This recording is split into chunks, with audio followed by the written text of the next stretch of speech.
यो साप्ताहिक रूपबाट हामी छलफलको चरणमा छौँ धेरै हप्तादेखि। आज 10औं मिटिङ कि 11औं मिटिङ हो? आज 12औं होला। 12औं, सरी 12औं चाहिँ जमघटमा छौँ र आजको चाहिँ छलफलको विषय चाहिँ मेकिङ कर्णाली प्रोभिन्स अर्ग्यानिक भन्ने टपिकमा हामी आफ्नो छलफल गर्दैछौँ र यसमा प्रस्तुतकर्ता हुनुहुन्छ धनबहादुर कठायत। उहाँ एग्रिकल्चर एक्सटेन्सन अफिसर हुनुहुन्छ, कर्णाली प्रदेशको भूमि व्यवस्था कृषि तथा सहकारी मन्त्रालयमा कार्यरत हुनुहुन्छ र अप्राइजरमा अनिल थापा सर हुनुहुन्छ, तर अनिल थापा सर जोइन हुनुभएको छैन जस्तो लाग्यो। त्यसपछि उहाँ चाहिँ सेल्स म्यानेजर एनएफबाट हुनुहुन्थ्यो। कल्याण महत सर पनि अप्राइजरको रूपमा चाहिँ इन्भाइट गरेका थियौँ, तर उहाँ पनि जोइन भइसक्नु भएको छैन, सायद आउनुहुन्छ होला। उहाँ चाहिँ founder proprietor Ashish agriculture and nursery भुटानबाट हुनुहुन्थ्यो कल्याण महत सर। त्यस्तै अब डाक्टर श्रीप्रसाद विष्ट सर हामीसँगै हुनुहुन्छ। श्री सर जोइन भइसक्नु भएको छ। उहाँ चाहिँ सिनियर साइन्टिस्ट हुनुहुन्छ नेपाल एग्रिकल्चर रिसर्च काउन्सिलबाट। अनि युवराज भुषाल सर हुनुहुन्छ, फेरि हाम्रो सिनियर साइन्टिस्ट नै हुनुहुन्छ, हर्टिकल्चर रिसर्च स्टेसन नार पोखराबाट हुनुहुन्छ। अरू सरहरू यहाँ हाम्रो अहिले चाहिँ प्रेम अवस्थी सर हुनुहुन्छ। हामी परिचित, धेरै समयदेखि सँगै छौँ हामी यसैमा। कृष्णराज पाण्डे सर हुनुहुन्छ, दृशा राज दिपेन्द्र लगायत अन्य सरहरू, जीवराज अधिकारी, सीता तिवारी जी हुनुहुन्छ लगायत हामी अहिले 11 जना छौँ। साथीहरू जोइन गर्ने क्रममै हुनुहुन्छ र आजको प्रस्तुतिको लागि मैले आजको हाम्रो मेन प्रेजेन्टर धनबहादुर कठायत सरलाई मैले अनुरोध गर्छु। हस्, थ्याङ्क यू तिलक सर। यहाँहरू सबैलाई नमस्कार। सबै सहभागी हुनुभएको सरहरू, मसँग अध्ययन गर्नुभएको हाम्रो क्लासमेट साथीहरू, यहाँ सबैलाई मेरो यो प्रस्तुतिमा स्वागत गर्न चाहन्छु। सुनिएको छ नि है? एकदम मजाले। ल, ओके। विशेष गरेर आजको विषयवस्तु चाहिँ हाम्रो समग्र कर्णाली प्रदेशलाई नै एउटा प्राङ्गारिक प्रदेशको रूपमा विकास गर्न गइरहेको छ कर्णाली प्रदेशले। र प्राङ्गारिक प्रदेश बनाउनको लागि चाहिँ कर्णालीमा के कस्ता सम्भावनाहरू छन्, जटिलताहरू के छन्, हामी कस्तो खालको चुनौतीहरू सामना गर्दैछौँ र कर्णाली प्रदेश सरकारले विशेषतः भूमि व्यवस्था कृषि तथा सहकारी मन्त्रालयले के क्रियाकलापहरू गरिरहेको छ र आगामी दिनमा कसरी बढ्न सकिन्छ अगाडि भन्ने खालका कुराहरू चाहिँ म यहाँ समक्ष प्रस्तुत गर्न चाहन्छु। छोटो छ, 10-15वटा स्लाइड छ र मैले मेरो प्रस्तुतिलाई चाहिँ विशेष गरेर 6वटा स्लाइडमा समेट्न खोजेको छु। अलिकति यो प्रस्तुतिलाई ब्याकग्राउन्ड बनाउनको लागि म अलिकति अर्ग्यानिक एग्रिकल्चरको हिस्ट्री, कसरी अर्ग्यानिक एग्रिकल्चर सुरु भयो भन्ने हिसाबमा अलिकति त्यसमा छुन चाहन्छु र समग्र विश्वभरि नै प्राङ्गारिक कृषिको महत्त्व किन यति धेरै आयो, किन अहिले प्राङ्गारिकमा मान्छेहरू गइरहेका छन् भन्ने कुराहरू दर्शाउन चाहन्छु। र त्यसपछि म ब्याक टु नेपाल आउन चाहन्छु। हाम्रो देश नेपालको कन्टेक्स्टमा अहिले अर्ग्यानिक एग्रिकल्चरको स्थिति कस्तो छ र त्यसपछि म फेरि ब्याक टु चाहिँ कर्णाली प्रोभिन्स जान्छु र कर्णाली प्रोभिन्समा कस्ता खालका सम्भावना छन्, कर्णाली प्रोभिन्सलाई कसरी हामी चिन्न सक्छौँ भन्ने खालका कुराहरू राख्छौँ र त्यसपछि आएर कर्णाली प्रोभिन्सको च्यालेन्जेस एन्ड इस्युजहरूमा अलिकति छलफल गर्न चाहन्छु र वे फरवर्ड। र अन्तमा विशेष गरेर यो आजको मेरो प्रस्तुति, मेरो एउटा एक्सपेक्टेसन पनि विशेष गरेर सरहरू हुनुहुन्छ, विषय विशेषज्ञ हुनुहुन्छ, कृषि फार्म नै गरेको सरहरू हुनुहुन्छ, अझै अब हाम्रो भुटानबाट पनि एकजना सर आउने कुरो थियो, उहाँ आएको अझै सहिल हुन्थ्यो। चाहिँ यो कर्णाली प्रदेशलाई प्राङ्गारिक बनाउनमा चाहिँ यहाँहरूको सल्लाह सुझाव पाउने भन्ने मेरो ठुलो एउटा आशा पनि छ। मैले हाम्रो माननीय कृषि मन्त्रीज्यूलाई पनि रिक्वेस्ट गर्न खोजेको थिएँ, तर अलिकति समय व्यस्तता र अलिकति हामीलाई केही समस्या परेको हुनाले उहाँ जोडिन सक्नु भएन। अलिकति प्राङ्गारिक कृषि चाहिँ कसरी सुरुवात भयो भन्ने हिसाबमा म थोरै 1-2 मिनट चाहिँ यहाँसँग सेयर गर्न चाहेँ। यो वास्तवमा अब हामीले विभिन्न दस्तावेजहरू हेऱ्यौँ, विभिन्न किसिमका डकुमेन्ट हेऱ्यौँ भने प्राङ्गारिक कृषिको इतिहासलाई केलाउँदाखेरि धेरै जसोले प्राङ्गारिक कृषि भने त विगतमा जुन प्राचीन कालमा मान्छेहरू जङ्गली अवस्थामा हुँदाखेरि शिकार खेल्दै जाने र एउटा सर्टेन ठाउँमा गएर बसेर चाहिँ फार्म गर्ने, खेतीपाती गर्ने, केही उत्पादन गर्ने, जङ्गली वस्तु अथवा चाहिँ विभिन्न जङ्गलमा भएका कुराहरू नै खान उपयोग गर्ने र त्यसलाई अलिक खेतीमा ल्याउने भन्ने त्यहाँ चाहिँ छोएको पाइन्छ। तर अब यथार्थ रूपमा चाहिँ प्राङ्गारिक कृषि भन्ने कुरा अलिकति नवीन नै हो, अलिक रिसेन्टली आएको भन्न सकिन्छ। किनभने अब पहिला त्यतिखेर विषादी पनि थिएन, रासायनिक मल पनि थिएन, बाई नेचर मान्छेहरूले चाहिँ ग्यादरिङ हुने, हन्टरिङको रूपमा चाहिँ जाने, एक ठाउँमा सेटलमेन्ट फार्मिङ गर्ने एउटा पाटो थियो, एउटा चाहिँ त्यो अर्ग्यानिक एग्रिकल्चर बेसिस भन्न सकिन्छ। तर रियल अर्ग्यानिक एग्रिकल्चरको सुरुवात कहाँ भयो भन्दाखेरि अलिकति डकुमेन्ट हेर्यो भने 1920sबाटको कुरालाई ठ्याक्क चाहिँ लिँदो रहेछन्। त्यो 1920sमा चाहिँ विशेष गरेर जर्मनीमा, त्यो बेलाको जर्मनीमा चाहिँ यो बायोडाइनामिक इन एग्रिकल्चर अथवा बायोडाइनामिक एग्रिकल्चर भन्ने एउटा कन्सेप्ट चाहिँ निकै पपुलारिटी भएको पाइन्छ। त्यो बेलामा चाहिँ विशेष गरेर 1920sमा चाहिँ यो अब चाहिँ अलिकति के अरे नेचुरल फार्मिङ, अलिकति प्राङ्गारिक, अलिक सस्टेनेबल खालको फार्मिङ गर्नको लागि चाहिँ बायोडाइनामिक एज अ स्टार्टअप भनेर चाहिँ त्यतिखेरको प्रोफेसर यो रुडल्फ स्टेनर हो सायद, उहाँले चाहिँ बायोडाइनामिक एग्रिकल्चरको कन्सेप्ट ल्याएको भेटिन्छ। र 1920s फेरि त्यो फेरि 1920s भनेको त्यो बेलाको फेरि वर्ल्ड वार 1 को बेला पनि हो, 1918बाट सुरुवात भएको वर्ल्ड वारको बेला पनि हो।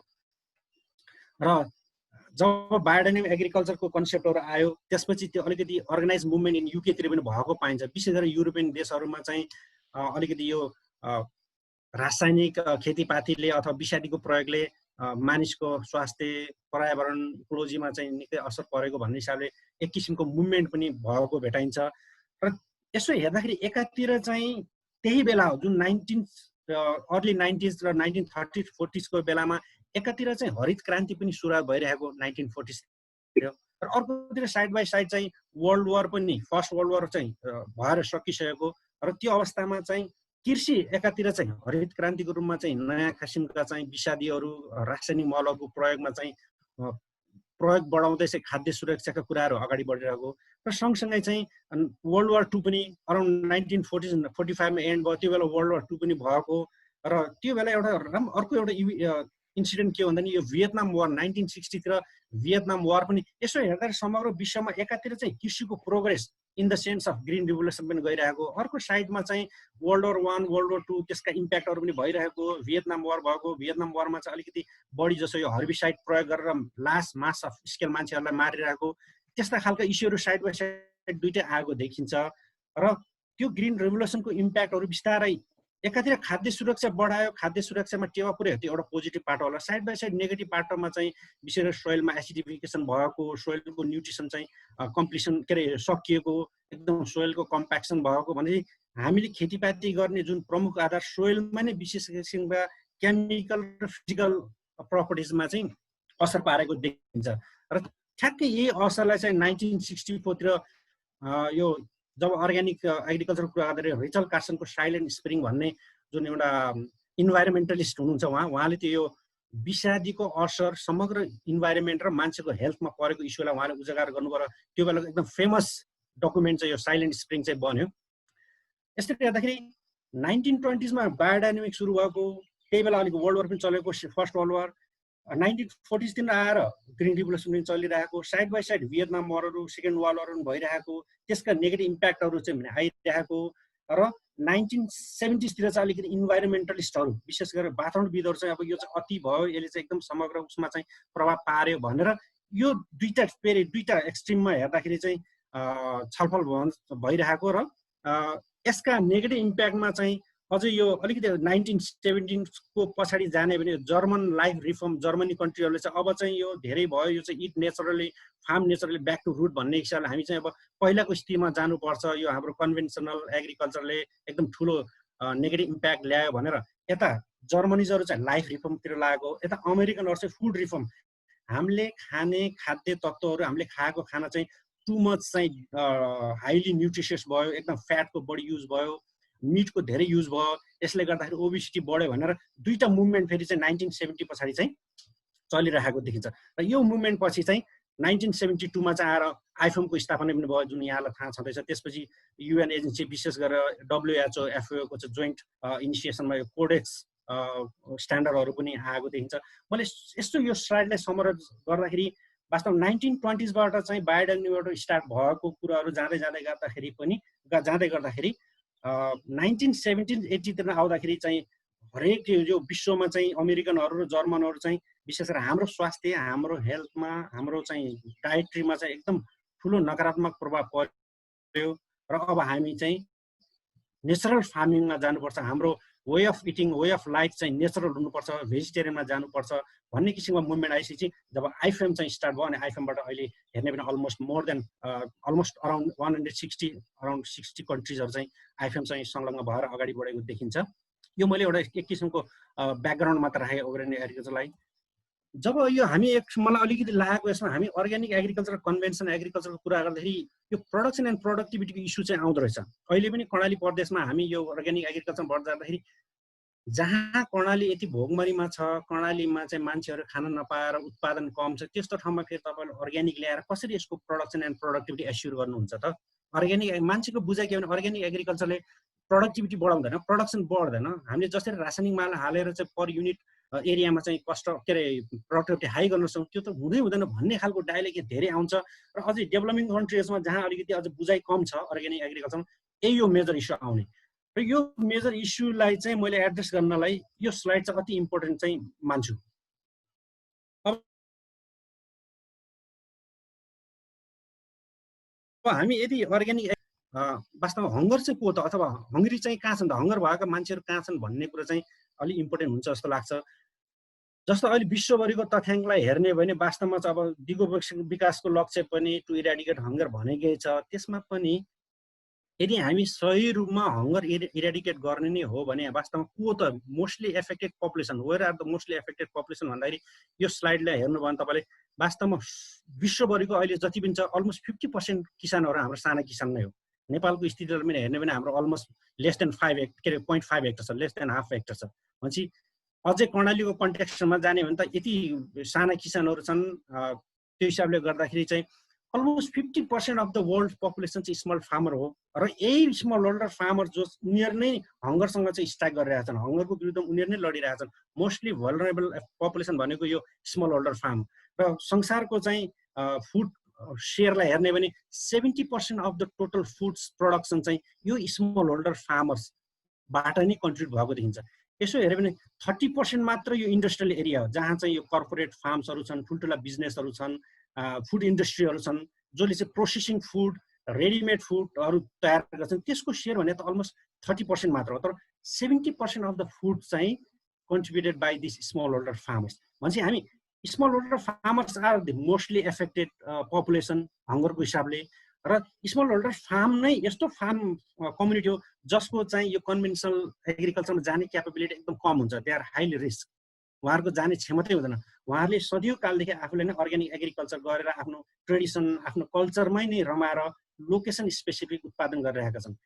लोकेसन स्पेसिफिक उत्पादन छ, तर तिनीहरू नै त्यस्तो वर्ग जसले चाहिँ 70% अफ द वर्ल्डको खानालाई कन्ट्रिब्युट गरिरहेका छन्। भनेपछि आखिरमा हामीले त अर्ग्यानिक एग्रिकल्चर जाने भने त यही फार्मिङ पपुलेसनलाई नै हामीले एड्रेस गर्नुपर्छ भन्ने हिसाबले चाहिँ मैले यहाँ राख्न चाहेँ।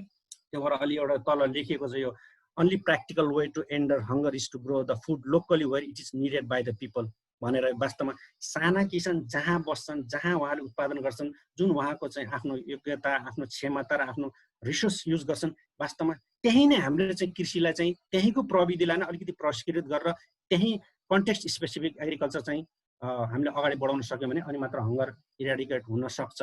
र त्यो भनेकै एक हिसाबले चाहिँ अर्ग्यानिक फार्मिङ हो भन्ने मेरो पनि बुझाइ हो।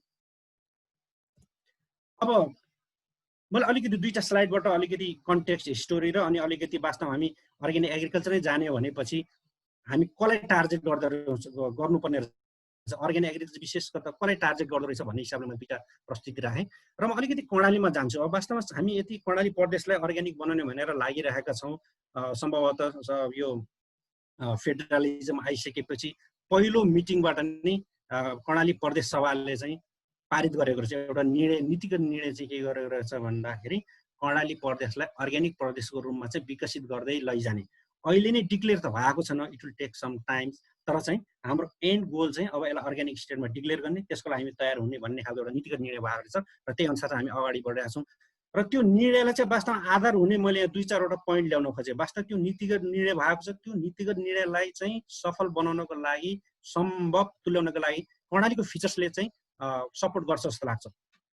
पहिलो पोइन्ट चाहिँ मैले के राखेँ, जस्तो कर्णालीको भौगोलिक अवस्था अथवा यहाँको चाहिँ भू बनौट, यहाँको चाहिँ खेतीयोग्य जमिनको अवस्था के छ भन्ने कुरो राख्न चाहेँ। जस्तो अब अहिले कर्णालीमा हेर्ने भने सरदरमा अराउन्ड 25 लाख हेक्टर समथिङ 25 लाखको अराउन्डमा चाहिँ जग्गा छ र त्यो 25 लाखको जग्गा मध्येमा करिब 2 लाख भनौँ 3 लाख हेक्टर मात्रै खेतीयोग्य जमिन हो। रेस्ट अफ द अलमोस्ट भनौँ न 78-79% चाहिँ स्नो कभर्ड माउन्टेन छ, फरेस्ट छ, हिल्सहरू छ, तर जस्ट 11 अराउन्ड 12% चाहिँ जग्गा हामीसँग खेतीयोग्य जमिन हो। अब यति जग्गामा हामीले यहीँनिर चाहिँ एउटा क्वेसन रेज हुन्छ, हामी यही जग्गामा के चाहिँ यहाँ कन्भेन्सनल एग्रिकल्चर गर्न सक्छौँ त? एकदम थोरै एग्रिकल्चर ल्यान्ड छ, त्यसमध्ये पनि त्यो ल्यान्डको फिचर्स हेर्ने भने मोस्टली स्लोपी टेरेन हो, गरा हो, भिरालो जमिन छ, एकदम समतल जग्गा भने त एकदम न्यून छ कर्णालीको कन्टेक्स्टमा। र त्यसमा त अर्को प्यारामिटर के भने इरिगेटेड ल्यान्ड हामीसँग एकदम कम छ। भनेपछि इरिगेटेड ल्यान्ड कम हुनु, हाम्रो स्लोपी टेरेन हुनु, हाम्रो भौगोलिक बनावटले चाहिँ एकदम खेतीयोग्य जमिन कम हुनुले गर्दाखेरि पनि हामी कन्भेन्सनल एग्रिकल्चर भन्दा पनि अलिक मोर चाहिँ अर्ग्यानिक एग्रिकल्चर चाहिँ सुट हुनसक्छ भन्ने एउटा यसले पनि एउटा सपोर्ट गर्दछ। दोस्रो चाहिँ क्लाइमेट। अब यहाँको क्लाइमेट हेर्ने भने जेनरली यो कर्णाली प्रदेशको तल्लो बेल्ट बाहेक सर्टेन 4वटा जिल्ला बाहेक माथिको कर्णालीको साबिकको कर्णालीको 5 जिल्ला र केही जाजरकोटको भागहरू पनि हेर्ने हो भने arid and semi arid type. अब यो हट एरिड होइन कि अलिक कुल एन्ड ड्राई एरिड टाइपको क्लाइमेट छ कर्णाली प्रदेशको। हेलो, सुनिन्छ नि हजुर है? हेलो, राम्रोसँग सुन्ने छ, हामी म्युट गरिरहेको छौँ। Okay okay. त्यो हिसाबले गर्दाखेरि हाम्रो यहाँको क्लाइमेटिक फिचर्सले हामीलाई के सपोर्ट गर्दो रहेछ भने यहाँको बाली भनेको एकदम लो ह्युमिडिटी रिक्वायरमेन्ट हुने खालको बाली सम्भव छ, विशेष गरेर के अरे यो टेम्परेट फ्रुट्सहरू, सिड प्रोडक्सनका कुराहरू र लेस वाटर कन्जम्सनको क्रप्सको लागि एकदम फिजिबल इन्भाइरोमेन्ट, जसलाई हामी अब इन्डिजिनियस क्रप पनि भन्न सकिन्छ, जस्तो जौ, कोदो, फापर, उवा। यो चाहिँ एकदम लेस वाटर रिक्वायरमेन्ट, ह्युमिडिटी धेरै नचाहिने, कुल एन्ड ड्राई क्लाइमेट चाहिने बालीहरू हुने हुनाले यस्तो खालको क्लाइमेटमा चाहिँ यो क्रप्सहरू सुइटेबल हुनाले हामी एकदम भनौँ न हाई यिल्डिङ भेराइटिज, एकदम हाइब्रिड भेराइटिज ल्याएर मोर कन्भेन्सनल टाइपमा जान पनि दिँदैन होला जस्तो लाग्छ। अर्को प्यारामिटर क्लाइमेटभित्रको हेर्ने भने rainfall. Almost 90% of the rainfall चाहिँ यो 2 देखि 3 महिनाभित्रमा आउँछ। अहिले जस्तो मनसुन सुरु भयो, पूर्वबाट बग्दै आउँदाखेरि कर्णालीमा आउँदाखेरि हार्डली 3 महिना भन्दा पनि 2 महिनाको पेरिफेरीमा चाहिँ यहाँको रेनफल चाहिँ सकिन्छ। भने चाहिँ अलमोस्ट 10% हामी लगभग ड्राईमै बस्छौँ।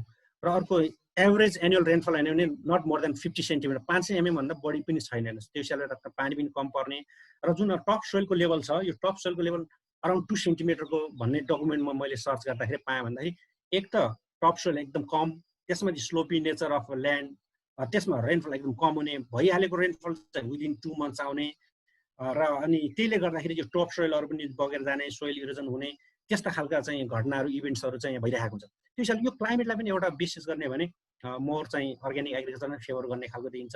र फार्मर्स करिब हामीसँग 80% of the farmers are small holders र यिनीहरूको नेचर कस्तो भने high risk bearing capacity against यो कन्भेन्सनल फार्मिङ। उहाँहरूलाई तपाईँ कन्भेन्सनल फार्मिङ जानुहोस् भन्दाखेरि त्यो कन्भेन्सनल फार्मिङमा जाने क्यापेसिटी नै छैन उहाँहरू। एक त उहाँहरूको क्यापेसिटी छैन, भौगोलिकले पनि दिँदैन, क्लाइमेटले पनि साथ दिँदैन। त्यो जानकारी 80% अफ फार्मर त अहिले पनि आफ्नो natural farming traditional knowledge use गरेर अलिकति त्यही हाम्रो भूमिका भनेको त्यो ट्रेडिसनल नलेज र टेक्नोलोजीलाई अलिकति परिष्कृत गरेर अगाडि अर्ग्यानिकमा लान सकिन्छ भन्ने हो। र अर्को इम्पोर्टेन्ट प्यारामिटर भनेको डाइभर्सिटी। अब यो त भन्नै पर्ने, कर्णाली प्रदेश चाहिँ जडीबुटीले सम्पन्न भएको होइन। एउटा इन्ट्रेस्टिङ फ्याक्ट के रहेछ, यो लेगुम्स रिसर्चबाट आएको चाहिँ जुम्लामा मात्रै जुम्ली सिमी जुन चाहिँ यहाँले पिक्चरमा देख्न सक्छ, एक मुठा चाहिँ सिमी हामीले हातमा लियो भने अलमोस्ट 26 स्पेसिसको डाइभर्सिटी भेटिन्छ कि। भनेको एउटा इक्जाम्पल, एउटा सिमीमा चाहिँ यो सिमी जुन अहिले फेमस पनि भइरहेको छ मार्केटमा होइन, भनेपछि डाइभर्सिटी पनि त्यत्तिकै राम्रो छ। र अर्को मैले तल जुन यो कल्चर, यहाँहरू कर्णालीमा कतिको आउनु भएको छ छैन, तर कर्णालीको फार्मिङ हेर्ने भने परीमा जाने, कसैको खेत जोत्नु पर्यो भने अब पालो मिलाउने, सिँचाइ हाल्दाखेरि पालोमा मिलाउने, अहिले पनि गाउँमा जाने हो भने एकदम कोअपरेटिभ टाइपको चाहिँ जोइन्ट फार्मिङ टाइपको, खेतीपाती आफ्नो जग्गामा भए पनि त्यहाँ खेतीपातीका एक्टिभिटिजहरू चाहिँ जोइन्टली जाने। कस्तो मजा होला, सिँचाइको कुलामा उठ्ने भनेर एउटा चाहिँ गाउँको नरालाले जुन हेराला हुन्छ उसले चाहिँ एनाउन्स गरे भने सबै सिँचाइको कुला बनाउन जाने, ल भोलि रोपाइ चाहिँ सबैजना फलानु घरमा रोपाइ भनेर फलानु घरमा रोपाइ गर्ने। एक किसिमको चाहिँ कल्चर छ, एकदम सेयरिङ टाइपको, इन्डिभिजुअलिटी भन्दा पनि मोर चाहिँ ग्रुप टाइपको भयो हुनाले पनि यो बेस पनि फेरि अर्ग्यानिक एग्रिकल्चर एकदम बेस्ट हो। हामीले सिङ्गलमा गर्दाखेरि भोलि चाहिँ सर्टिफिकेसन कस्टली होला, गर्न सकिन्न, तर कोअपरेटिभ फार्मिङ, जोइन्ट फार्मिङ समूहमा समुदायमा आधारित फार्मिङ भयो भने समुदायमा आधारित भोलि सर्टिफिकेसन गर्न सकिन्छ भनेर यसरी हेर्दाखेरि मेजर 6वटा फिचर्सले पनि कर्णालीमा अर्ग्यानिक जान सम्भव छ है भन्ने चाहिँ मलाई लाग्छ। र अहिले नेपालको समग्र अर्ग्यानिकलाई चाहिँ हेर्दाखेरि यसो म्यापमा हेर्ने भने फ्रम इस्ट टु वेस्ट चाहिँ मोर यो माउन्टेन एरियातिर नर्दर्न साइडतिर र केही मिडल्सका पार्ट चाहिँ जति पनि हाम्रो क्रप्सहरू जस्तो अहिले अर्ग्यानिक नेपालमा बाहिर जाने अर्थोडक्स टीहरू होला, कफीहरू हुन्छ, जिन्जर, यो हर्ब्सहरू छ, यिनीहरू सबै हेर्ने भने सबै नर्दर्न बेल्टमा भनेपछि हाम्रो तराई एउटा अलिकति कन्भेन्सनल फार्मिङ जान सकिएला। त्यही पनि अब यसको एउटा पाटो अर्को टोटली कन्भेन्सन गर्दा तराईको माटो पनि बिग्रिसकेको छ। तर मिडल्सभन्दा माथिको हाई हिल्समा जाने हो भने टोटल अर्ग्यानिक प्रडक्ट्स आउने यही हो। अहिले यति जुन नेपालमा 25 कम्पनीजहरू छन् अर्ग्यानिक सर्टिफाइड गर्ने, जस्तै टी स्टेटहरू भए होइन, अब कोअपरेटिभहरूले चाहिँ कफी कोअपरेटिभहरू छन्, करिब 1400 का कृषकहरूले उत्पादन गर्ने जति बालीहरू छन् यो सबै नर्दर्न बेल्टमा हो। र कर्णाली एज अ होल चाहिँ अब नेपालको सबभन्दा ठुलो स्टेट हुने, फेरि प्रोभिन्स पनि मोस्ट अफ द एरिया चाहिँ मिडल्स र हाई हिल्स कभर गरेको छ। त्यसले हेर्दाखेरि पनि एउटा चाहिँ मेजर यो बेस्ट चाहिँ हुनसक्छ। भनेपछि अलिकति कर्णालीको फिचर्स पनि फेभरेबल टुवर्ड्स अर्ग्यानिक फार्मिङ। अहिले देशमा भइरहेको organic practices, organic certification, organic प्रडक्ट्सको एक्सपोर्टहरू पनि मोर मिडल्स र हाइल्समा भएको यो दुईटा फिचर्स भयो। अर्को थप हामीलाई चाहिँ एउटा अर्ग्यानिक फार्मिङमा जानलाई थप बल पुग्ने भनेको नेपालको पोलिसी लेभल पनि अर्ग्यानिक फार्मिङलाई सपोर्टिभ भइरहेको छ। विशेष गरेर यो 10औं पञ्चवर्षीय योजनाबाट आउने हो भने फर्स्ट सुरुवात नै 10औं पञ्चवर्षीय योजनामा चाहिँ अलिकति अर्ग्यानिक फार्मिङ त्यतिखेर चाहिँ दिगो कृषिमा जाने भन्ने खालको चाहिँ कुराहरू आएको छ। त्यसपछिको 2टा लगातार 3 वर्ष अन्तरिम योजनाहरूमा पनि इन्भाइरोमेन्टलाई प्रोटेक्सन गर्ने, सस्टेनेबल फार्मिङ गर्ने कुराहरू आएको छ। हाम्रो राष्ट्रिय कृषि नीति 2061 मा पनि यो अर्ग्यानिक फार्मिङ विशेष गरी त्यहाँ प्रोडक्सन जोनहरू डेभलप गर्ने र त्यो प्रोडक्सन जोनलाई चाहिँ सर्टिफिकेसन गर्ने भन्ने खालका कुराहरू आएको रहेछ। भन्दा पोलिसी पनि 10औं योजनाबाट अलमोस्ट 2003 अनबाट हाम्रो फेभरेबल नै देखिएको छ। र नेपाल सरकारकै अब यो हाम्रो फेडरलिजम आउनुभन्दा अगाडि नै यो प्राङ्गारिक कृषि उत्पादन तथा प्रशोधन प्रणालीको राष्ट्रिय मापदण्ड पनि निर्देशिका पनि जारी भइसकेको छ। भन्दाखेरि पोलिसी पनि मोर फेभरेबल भइरहेको छ। अब कर्णालीमा आउँदाखेरि झन् फर्स्ट मिटिङ नै के भयो भन्दाखेरि कर्णाली प्रोभिन्स एसेम्ब्लीको let's make Karnali province as a organic भनेर फर्स्ट नीतिगत निर्णय भइसकेपछि त त्यसले एउटा आधार दिएर अहिले हाम्रो कर्णाली प्रदेशको चाहिँ कर्णाली प्राङ्गारिक कृषि ऐन 2075 पनि पारित भई राजपत्र के प्रदेश राजपत्रमा चाहिँ निस्किसकेको अवस्था छ। त्यो हिसाबले गर्दाखेरि पोलिसीले पनि हामीलाई फेभरेबल छ। अब यो कर्णालीको फिचर्स अनि नेपालको पोलिसीको सुइटेबिलिटी टुवर्ड्स अर्ग्यानिक फार्मिङ अनि अहिले नेपालको कन्टेक्स्टमा भइरहेका चाहिँ कम्पनीजहरू चाहिँ मोर मिडल्स र हाई हिल्समा चाहिँ फोकस भइरहेको अवस्थाले गर्दाखेरि पनि अब चाहिँ स्कोप छ है कर्णालीमा चाहिँ। यदि हामी साँच्चै नै चाहिँ कर्णालीको कृषि क्षेत्रको विकास गर्ने भने हामी कन्भेन्सनल भन्दा पनि अर्ग्यानिक फार्मिङतिर जान सकिन्छ भन्ने एउटा चाहिँ स्कोप देखेको छ। र यसमा मैले मेजर केही पोइन्ट्सहरू हालेको छु। जस्तो पहिलो चाहिँ मैले राख्न खोजेको यहाँ अर्ग्यानिक बाई डिफल्ट। वास्तवमा यो हुन त धेरै जसो लिटरेचरमा के भनिरहेको छ भने यो अर्ग्यानिक बाई डिफल्ट चाहिँ ट्रु अर्ग्यानिक फार्मिङ छैन। ट्रु अर्ग्यानिक फार्मिङ त त्यतिखेर सुरुवात हुन्छ जतिखेर मान्छेले भित्री आत्मादेखि कमिटमेन्ट इन्टेन्ट सहित आउनुपर्छ। जस्तो म अब अर्ग्यानिक एग्रिकल्चर गर्छु भनेर आइसकेपछि बल्ल अब त्यहाँ चाहिँ रियल अर्ग्यानिक चाहिँ फार्मिङ सुरुवात हुन्छ। अर्ग्यानिक बाई डिफल्ट भन्ने चाहिँ एउटा बेसिस चाहिँ हो। वास्तवमा अर्ग्यानिक बाई डिफल्ट भएको एरिया जस्तो कर्णालीको चाहिँ यो लोकेसनहरूमा चाहिँ अब हामीले चाहिँ यसलाई विशेष गरेर अर्ग्यानिकमा ट्रान्सफर गर्न चाहिँ धेरै इजी हुन्छ। त्यही भएर मेजर स्कोप भनेको नै organic by default. Chemical use एकदम लेस छ, फर्टिलाइजर केमिकल एकदम कम, पेस्टिसाइड कम भएको हुनाले र ट्रेडिसनल नलेज युज गरेर खेतीपाती भएको हुनाले अर्ग्यानिक एग्रिकल्चर जाने एउटा ठुलो बेसिस चाहिँ एउटा यो पोइन्ट हुनसक्छ। अर्को चाहिँ अहिले यसो अहिले मार्केटमा हेर्ने भने हाम्रो मिडियामा हेर्ने भने मार्सी चामल जसरी चाहिँ मिडियामा न्युज आयो अलिकति इमोसनल एट्याचमेन्ट भएको देख्छु मैले कर्णाली प्रडक्ट। यसलाई चाहिँ अब प्लस पोइन्टमै लिन्छु मैले, नेगेटिभले भन्दाखेरि पनि। वास्तवमा चाहिँ अब देशभित्र अब समग्र पूर्वदेखि पश्चिमसम्मका मान्छेहरूले चाहिँ कर्णालीको प्रडक्ट मार्सी धान, मार्सी चामल, जुम्ली सिमी, आलु यस्ता कुराहरू चाहिँ कर्णालीको भनेपछि अलिकति इमोसनल एट्याचमेन्ट दिने खालको भयो हुनाले हामी त्यसलाई अझ अलिक अर्ग्यानिक ब्रान्डिङ गरेर गयो भने त्यसले पनि स्कोप देखाउँछ भन्ने कुरो देखिन्छ एउटा। र अर्को अहिले ठ्याक्कै कर्णालीको स्टडी त छैन फर्टिलाइजर र पेस्टिसाइड युजको, तर ओभरअल नेपालमा हेर्ने भने 70% मात्र रहेछ एउटा स्टडीले देखाएको चाहिँ। हाई हिल्समा चाहिँ फर्टिलाइजर यो पेस्टिसाइड भनेको फर्टिलाइजर युजको चाहिँ 7% मात्र छ। वास्तवमा कर्णालीमा भने त एकदम नेग्लिजेबल छ। अहिले हाम्रो लेटेस्ट तथ्याङ्क हेर्ने भने यहाँ केमिकल फर्टिलाइजर 1% आउँदो रहेछ, जुन नेपाल सरकारले दिएको अनुदानको फर्टिलाइजर चाहिँ करिब करिब 1% को हाराहारी मात्र आउँदो रहेछ। र त्यो पनि युज हुने भनेको तल्लो बेल्ट विशेष गरेर सुर्खेत, दैलेख, जाजरकोट, सल्यानतिर। भनेपछि माथिको एरिया त अझै फर्टाइल भनौँ न, एक किसिमले अर्ग्यानिक बाई डिफल्ट नै छ। अर्को अब मैले यो ट्रेडिसनल फार्मिङ कल्चर बेस्ड छ, एउटा यो पनि स्कोप हो, मैले अघि भनिहालेँ, यसलाई पनि धेरै उल्लेख गरिनँ। र जडीबुटीको प्रशस्त सम्भावना भएको यति मूल्यवान जडीबुटीहरू छ, त्यसलाई हामीले ट्याप गर्न सकिनेछ। यो रैथाने जातको बालीहरू त्यस्तै छ, यहाँको चाहिँ उवा, कोदो, फापर, जौँदेखि लिएर। अब यसलाई चाहिँ ठ्याक्कै हामीले यो ट्रेडिसनल एग्रिकल्चर प्रडक्ट ट्याप भनेर यसलाई एउटा चाहिँ ब्रान्डिङ गरेर चाहिँ जान सक्ने प्रोभिजन रहेछ। नेपाल सरकारको यो जुन ग्रुप सर्टिफिकेसन सिस्टम निर्देशिका भन्ने जारी भएको रहेछ, यो ठ्याक्कै मलाई डेट भन्दाखेरि चाहिँ 2069मा 2069मा यो सामूहिक प्रमाणीकरणका लागि आइसिएस इन्टरनल कन्ट्रोल सिस्टम निर्देशिका जारी भएको रहेछ। त्यहाँ चाहिँ 4वटा प्रडक्टमा चाहिँ अर्ग्यानिकमा जान सकिने भनेर उल्लेख गरेको छ। जस्तो एउटा अर्ग्यानिक सर्टिफाइड, जस्तो जुम्ला हिजो हामीले स्याउमा चाहिँ अर्ग्यानिक सर्टिफाइड ब्रान्ड नै हारेर गरेका थियौँ। हुन त अब अहिले अर्ग्यानिक सर्टिफाइड चाहिँ मोर विदेश एक्सपोर्ट पर्पजलाई भन्छन्, तर मेरो विचारमा एक्सपोर्ट मात्र नभएर अब इन्टरनल, किनभने नेसनल मार्केट पनि आइसक्यो। अब एकदम सर्टिफाइड प्रडक्ट खाने एउटा कन्ज्युमरको नम्बर पनि बढिरहेको छ। अर्को अर्ग्यानिक इन कन्भर्सन, जस्तो मैले तल लेखेको ओरेन्ज, पटेटो, बिन्सहरू, यिनलाई वास्तव अर्ग्यानिक इन कन्भर्सन भनेर हामीले मजा लान सकिन्छ, किनभने एकदम कम युज छ फर्टिलाइजर र पेस्टिसाइड युज। अब यिनलाई चाहिँ 2-3 वर्ष अर्ग्यानिक इन कन्भर्सन लगाएर पछि सर्टिफाइड गर्न सकिने छ। र अर्को production without use of chemical पनि गर्न सकिने सम्भावना सकिने भनेर निर्देशिकाले भनेको रहेछ।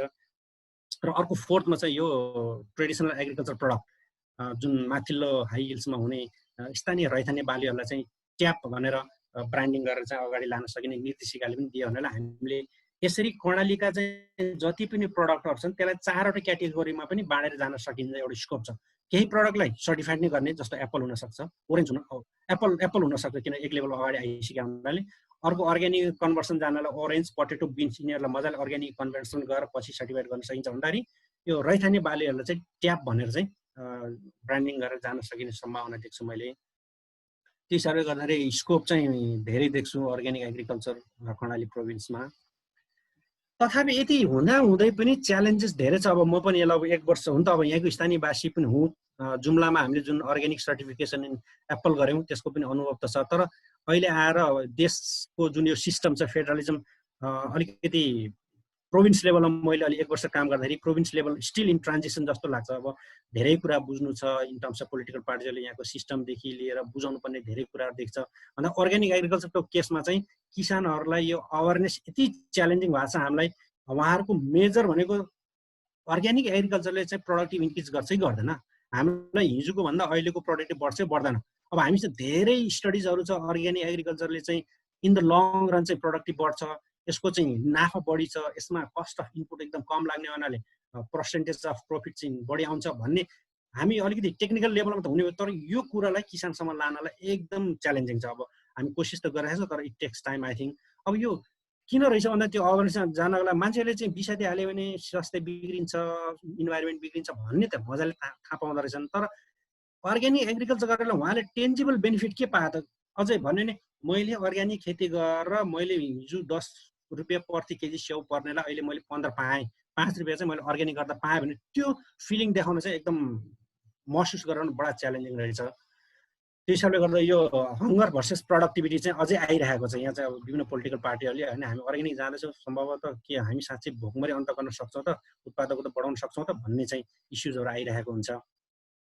र हामीले एउटा सिकाइ पनि भइसक्यो, एप्पललाई हामीले सर्टिफाई गर्दाखेरि क्वालिटीमा चाहिँ एकदम पछाडि छौँ। अब टेक्नोलोजी त्यति दिन सकेका छैनौँ। त्यो भएर भोलि हामी अरू प्रडक्टमा पनि हामी अर्ग्यानिक कन्भर्सन गर्न गयौँ भने जानु त पर्छ नै, तर त्यसलाई चाहिँ मेजर चाहिँ क्वालिटी हामीले कसरी इन्स्योर गर्न सक्छौँ एउटा त्यो च्यालेन्ज पनि छ हामीसँग। र अर्को सर्टिफिकेसन चाहिँ कस्टली छ। अब यो ठुलो च्यालेन्ज त होइन, सर्टिफिकेसन त हामी गभर्मेन्टले नै केही पर्सेन्ट चाहिँ सब्सिडी दिएर यसलाई गर्न सकिन्छ। मलाई सर्टिफिकेसन चाहिँ धेरै ठुलो च्यालेन्ज इस्यु चाहिँ हो, तर चाहिँ धेरै ठुलो चाहिँ च्यालेन्ज चाहिँ होइन जस्तो लाग्छ। मलाई लागेको risk in shifting conventional agriculture towards organic system, यो चाहिँ अलिकति मैले च्यालेन्ज देख्छु। माथिको साबिकको कर्णालीको 5 जिल्लामा त्यति च्यालेन्ज छैन, किनभने उहाँहरूले तपाईँहरूले कन्भेन्सनल फार्मिङ गर्नुहोस् भने पनि उहाँले सक्नुहुन्न। By nature, by capacity, by भौगोलिक बनावट सकिँदैन। तर अलिकति लोवरको 5 डिस्ट्रिक्ट सुर्खेत, दैलेख, सल्यानका केही फ्ल्याट एरियामा जहाँ चाहिँ अलिकति बढी मल युज हुन्छ, उहाँहरूलाई चाहिँ एकैचोटि कन्भेन्सनलबाट एग्रिकल्चरमा ल्याउनको लागि चाहिँ अलिकति रिस्की भनौँ न, हामीले चाहिँ कन्फिडेन्स छोडेर चाहिँ हामीलाई इमिडिएटली हाम्रो रिटर्न के हुने, इमिडिएटली हाम्रो प्रोडक्टिभ बढ्ने कि नबढ्ने भने त्यो खालको चाहिँ उहाँहरूलाई अवेरनेस गराउन नै एकदम च्यालेन्जिङ देख्छु। अब यो एउटा मैले टर्मिनोलोजीले राखेँ, टर्मिनोलोजी डेभलपमेन्ट इन्करेजमेन्ट कतिको मिल्छ मिल्दैन चाहिँ मलाई लागेको फिलिङ। यो कर्णालीमा चाहिँ एउटा ठुलो च्यालेन्ज भनेको जङ्क फुड अथवा व्हाइट राइस चाहिँ यति धेरै अब यो पछि यो कर्णाली हाइवेको चाहिँ जब सुरुवात भयो 62-63तिर, त्यसपछि पछाडिको कन्टिन्युस चाहिँ बाहिरको व्हाइट राइस बृहत एमाउन्टमा भित्र गयो, जङ्क फुड चाउचाउ बिस्कुटदेखि यावत गयो। अब एक हिसाबले खाद्य सम्पूर्णताको हिसाबले हरेक मान्छेले उसले चाहेको चिज त खान पाउनु उसको आफ्नो अधिकार होला, तर हिजो जुन कर्णालीको चाहिँ एक किसिमको कर्णालीको कृषि चाहिँ अलिकति आत्मनिर्भर type, more nutritious, more natural टाइपको होइन, अब विषादी प्रयोगमुक्त, त्यही हिसाबले गर्दा नि कर्णालीका भनौँ न अब बुढापाका पनि हट्टाखट्टा देखिने खालको जुन त्यो एउटा चाहिँ सिनारी थियो, त्यो सिनारीले ठ्याक्कै अहिलेको डेभलपमेन्ट त हो, बाटो गयो, बाटोले चाहिँ केही एक्सेसहरू दियो, त्यसले केही प्रभाव त ल्यायो, तर चाहिँ अलिकति इन्क्रोचमेन्ट टाइप चाहिँ कहाँबाट भयो भन्दाखेरि मोर जङ्क फुड व्हाइट राइसको इन्ट्रीले गर्दाखेरि अहिले मान्छेहरूले भए पनि जग्गा भए पनि अब कोदो सोदो लाउन अलिकति आनाकानी गर्ने खालको चाहिँ इस्यु हामी कहाँ आएको छ। र अलि अर्को एउटा मेजर भनेको अब इन द वर्स्ट केस कहिलेकाहीँ पेस्ट एन्ड डिजिज चाहिँ ह्याभक भइहाल्यो, जस्तो अहिले अमेरिकन फल आर्मी वार्म चाहिँ यहाँ पनि देखियो। अब हामीले विषादी नै प्रयोग गर्नुपर्छ, हाम्रो मन्त्रालयले नै विषादी किनेर दिनुपर्ने भयो लास्ट स्टेजमा आएर। अब अल्टिमेट चाहिँ त्योभन्दा बढी छैन, अब लास्ट अप्सन यो भनेर अब अलिकति भोलि हामी डिक्लेयर गरिहाल्यौँ ल अर्ग्यानिक हो भने सिक्किम जस्तै अगाडि आयौँ, तर एकदम ह्याभक पेस्ट एन्ड डिजिज आयो भने त्यो बेला चाहिँ ठुलो मेजर इस्यु हुन्छ। कहिलेकाहीँ चाहिँ सखा होला, जस्तो अब लोकस्टहरू आयो भने हुन्छ त्यो त अब नेसनल प्रब्लम होला, तर कर्णालीमा यदि त्यस्तो खालको ह्याभक आएर केही हिसाबले बाली वस्तु क्षति भयो भने मान्छे सिधै चाहिँ भोकमरीमा जान सक्ने, त्यसलाई च्यालेन्जलाई कसरी एड्रेस गर्छ भने चाहिँ अर्ग्यानिक एग्रिकल्चरले चाहिँ सोच्नुपर्ने हुन्छ हामी यदि त्यो सिस्टममा जाँदैछौँ भने। यसो हेर्दा मैले 6-7वटा मेजर इस्युज एन्ड च्यालेन्जेस यो ल्याएँ। अब त्यसो भए हामीसँग स्कोप पनि छ, च्यालेन्जेस पनि भयो, अब हामी कसरी जाँदैछौँ भनेर चाहिँ अलिकति मैले 3टा क्याटेगोरीमा बाँडेर हाम्रो एक्सनहरूलाई चाहिँ केही एक्सन त हामीले अहिले पनि सुरुवात गरिसकेका छौँ, तर अरू चाहिँ भोलि फ्युचरमा गर्ने एक्सनहरूलाई पनि अलिकति इमिडिएट एक्सन के हुने, मिड टर्ममा कतिमा जाने, लङ टर्ममा के जान सकिन्छ भनेर प्रस्तुत गर्न चाहेँ। अहिले हामी इमिडिएट एक्सनमा सबभन्दा फर्स्ट सुरुवातमा हाम्रो यो लिगल प्रोभिजनहरू जस्तो नीति नियम ऐन कानुन नै बनाउने हो र एक हिसाबले हामी सफल भइसकेका छौँ। यसमा कृषि प्राङ्गिक कृषि ऐन आइसकेको छ, तर ऐन मात्र नआएर हुँदो रहेछ। यो ऐन सँगसँगै अब हामीले यसलाई ऐनलाई कार्यान्वयन गर्नको लागि एउटा कानुन नल्याइकन हुँदैन। भोलि विषादी भित्र भयो भने उसलाई कारबाही के गर्ने, अहिले त्यो त हामी कहाँ छैन। कसैले रासायनिक मल चाहिँ बिक्री गर्ने उसलाई कतिको सजाय दिने, कति के हुने भने एउटा किसिमको चाहिँ कानुनै आएको भए अब त्यो लेभलको चाहिँ काम अझै गर्न बाँकी नै छ। त्यो भएर फर्स्ट स्टार्टिङ पोइन्ट इमिडिएट गर्नुपर्ने हामी लिगल डकुमेन्ट नै तयार गर्नेमा लागिरहेका छौँ। र अर्को हाम्रो सेकेन्ड चाहिँ यो स्ट्यान्डर्ड कर्णाली प्रदेशको मापदण्ड अब नेसनलले त निकालिसकेको छ, प्राङ्गिक कृषिका राष्ट्रिय कृषि प्राङ्गिक कृषिका मापदण्डहरू। हाम्रो कर्णाली प्रदेशको चाहिँ वस्तुहरूको चाहिँ मापदण्ड के हुने भने हामी त्यसमा काम गर्दैछौँ। र मेजर चाहिँ यो जोनिङ अफ एग्रिकल्चरल ल्यान्ड, अब हामी यो वर्ष अहिले लकडाउनले रोक्यो, नत्र यो वर्ष नै हामी करिब 39वटा पालिकाको सबै पालिकाको एरियाको चाहिँ हामी जोनिङ गर्दै थियौँ। त्यस जोनिङबाट के आउँदो रहेछ भन्दाखेरि कुन एरिया, कुन पालिकाको, कुन वडाको, कुन टोलको जग्गा चाहिँ केमिकल युजको स्थिति के छ, पेस्टिसाइड युजहरूको के छ, एकदम नेग्लिजेन्स छ भने यसलाई चाहिँ फर्टिलाइजर के अरे अर्ग्यानिकमा जान सक्ने भन्ने खालको डिक्लेयर गर्नलाई चाहिँ सजिलो हुँदो रहेछ। त्यो हिसाबले गर्दाखेरि अब यो वर्ष नसकेन हामी नेक्स्ट इयरमा चाहिँ होल 10वटा जिल्लाको चाहिँ हामी जोनिङ गर्छौँ इमिडिएट। यो जोनिङबाट हामीलाई कुन कुन एरियालाई चाहिँ तत्कालै चाहिँ अर्ग्यानिकमा जान सकिन्छ भने एउटा डिक्लेयर गर्ने सम्भावना हुन्छ। त्यस्तै अब बायो पेस्टिसाइड, बायो फर्टिलाइजर प्रडक्सनको कामहरू हुन् त बढी जोड चाहिँ हामीले स्थानीय गाई मूत्र, पशुमूत्र सङ्कलनदेखि लिएर सबैको त्यो व्यवस्थापन त एउटा पाटो छ। अर्को चाहिँ कमसेकम रिजन एउटा हेडक्वार्टर लेभलमा भनौँ न सुर्खेतमा होला bio pesticide, bio organic fertiliser प्रडक्सनको युनिट हुनुपर्छ भन्ने हिसाबले हामी नेक्स्ट इयर चाहिँ प्रोग्रामै राखेको छौँ। कमसेकम हामीलाई चाहिँ चाहिने पेस्टिसाइड र फर्टिलाइजर चाहिँ इमिडिएटली उत्पादन पनि गर्न सकियोस्, अर्ग्यानिक पेस्टिसाइड र फर्टिलाइजरहरू।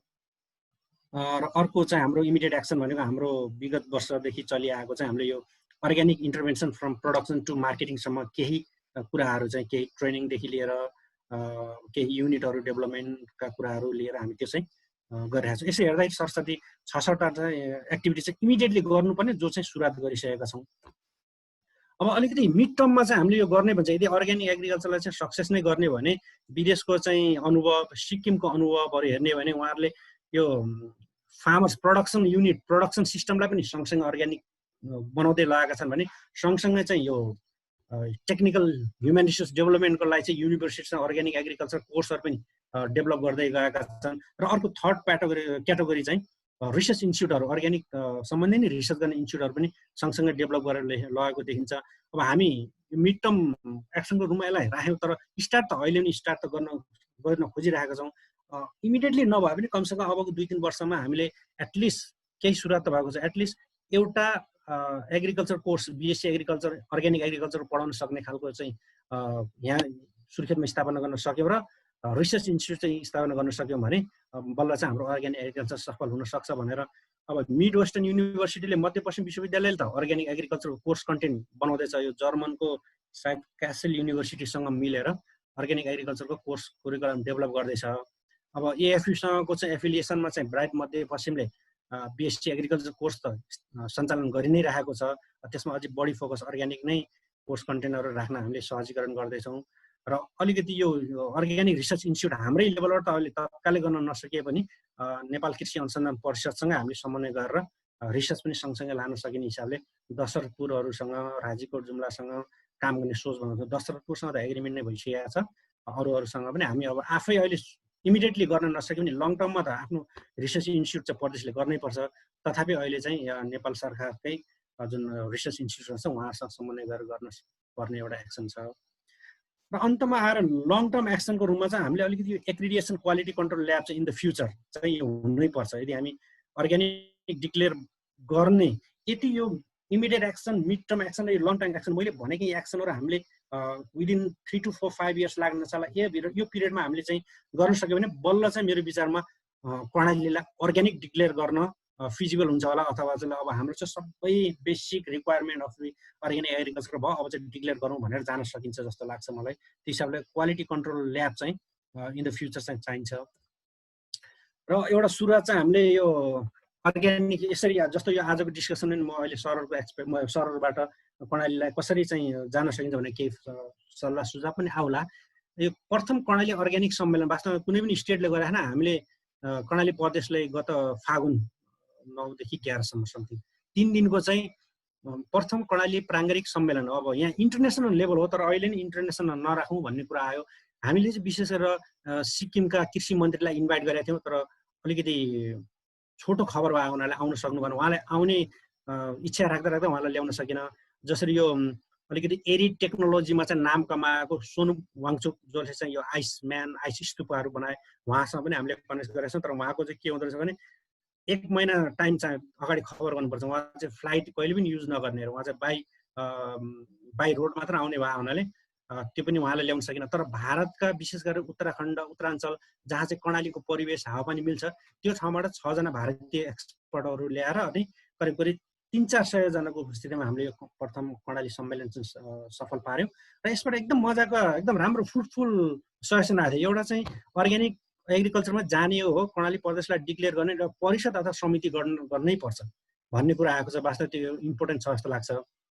अब नीतिको निर्माण त आवश्यकता यो हामी प्रक्रियामा छौँ र अर्ग्यानिकको कार्ययोजना चाहियो भने मैले यसो हेर्दाखेरि सिक्किमको डकुमेन्ट उहाँले चाहिँ अर्ग्यानिक मिसन भनेर 5 इयर्सको प्रोग्रामको डकुमेन्ट बनाएर त्यही अनुसार कार्यक्रम गरेका रहेछन्। कर्णालीमा यो चाहिँ गर्न हामीसँग छैन, तर अब गर्नुपर्ने आवश्यकता रहेछ, यो गर्नुपर्ने एउटा सल्लाह आएको छ। अर्ग्यानिक शिक्षा हामीले स्टार्टअप गरिरहेका छौँ, अनुसन्धान स्टार्ट गरिरहेका छौँ। प्रविधि विस्तारमा चाहिँ डेभलप गरेर यसलाई चाहिँ एक्सटेन्सन गर्नु पर्यो भन्ने चाहिँ सल्लाह सुझाव आएको छ। र अब उत्पादनको चाहिँ प्रमाणीकरण र बजारीकरणमा जानुपर्छ भन्ने चाहिँ सबैको सपोर्ट आएको छ, सल्लाह आएको छ। अब म करिब लास्टमा आएँ। मलाई अलिकति अझै म पर्सनली भन्दाखेरि अर्ग्यानिक एग्रिकल्चर कर्णालीको कन्टेक्स्टमा चाहिँ फिजिबल छ, हामी जानुपर्छ भनेर समग्र टिम अब मन्त्रालय त लागि नै रहेको छ।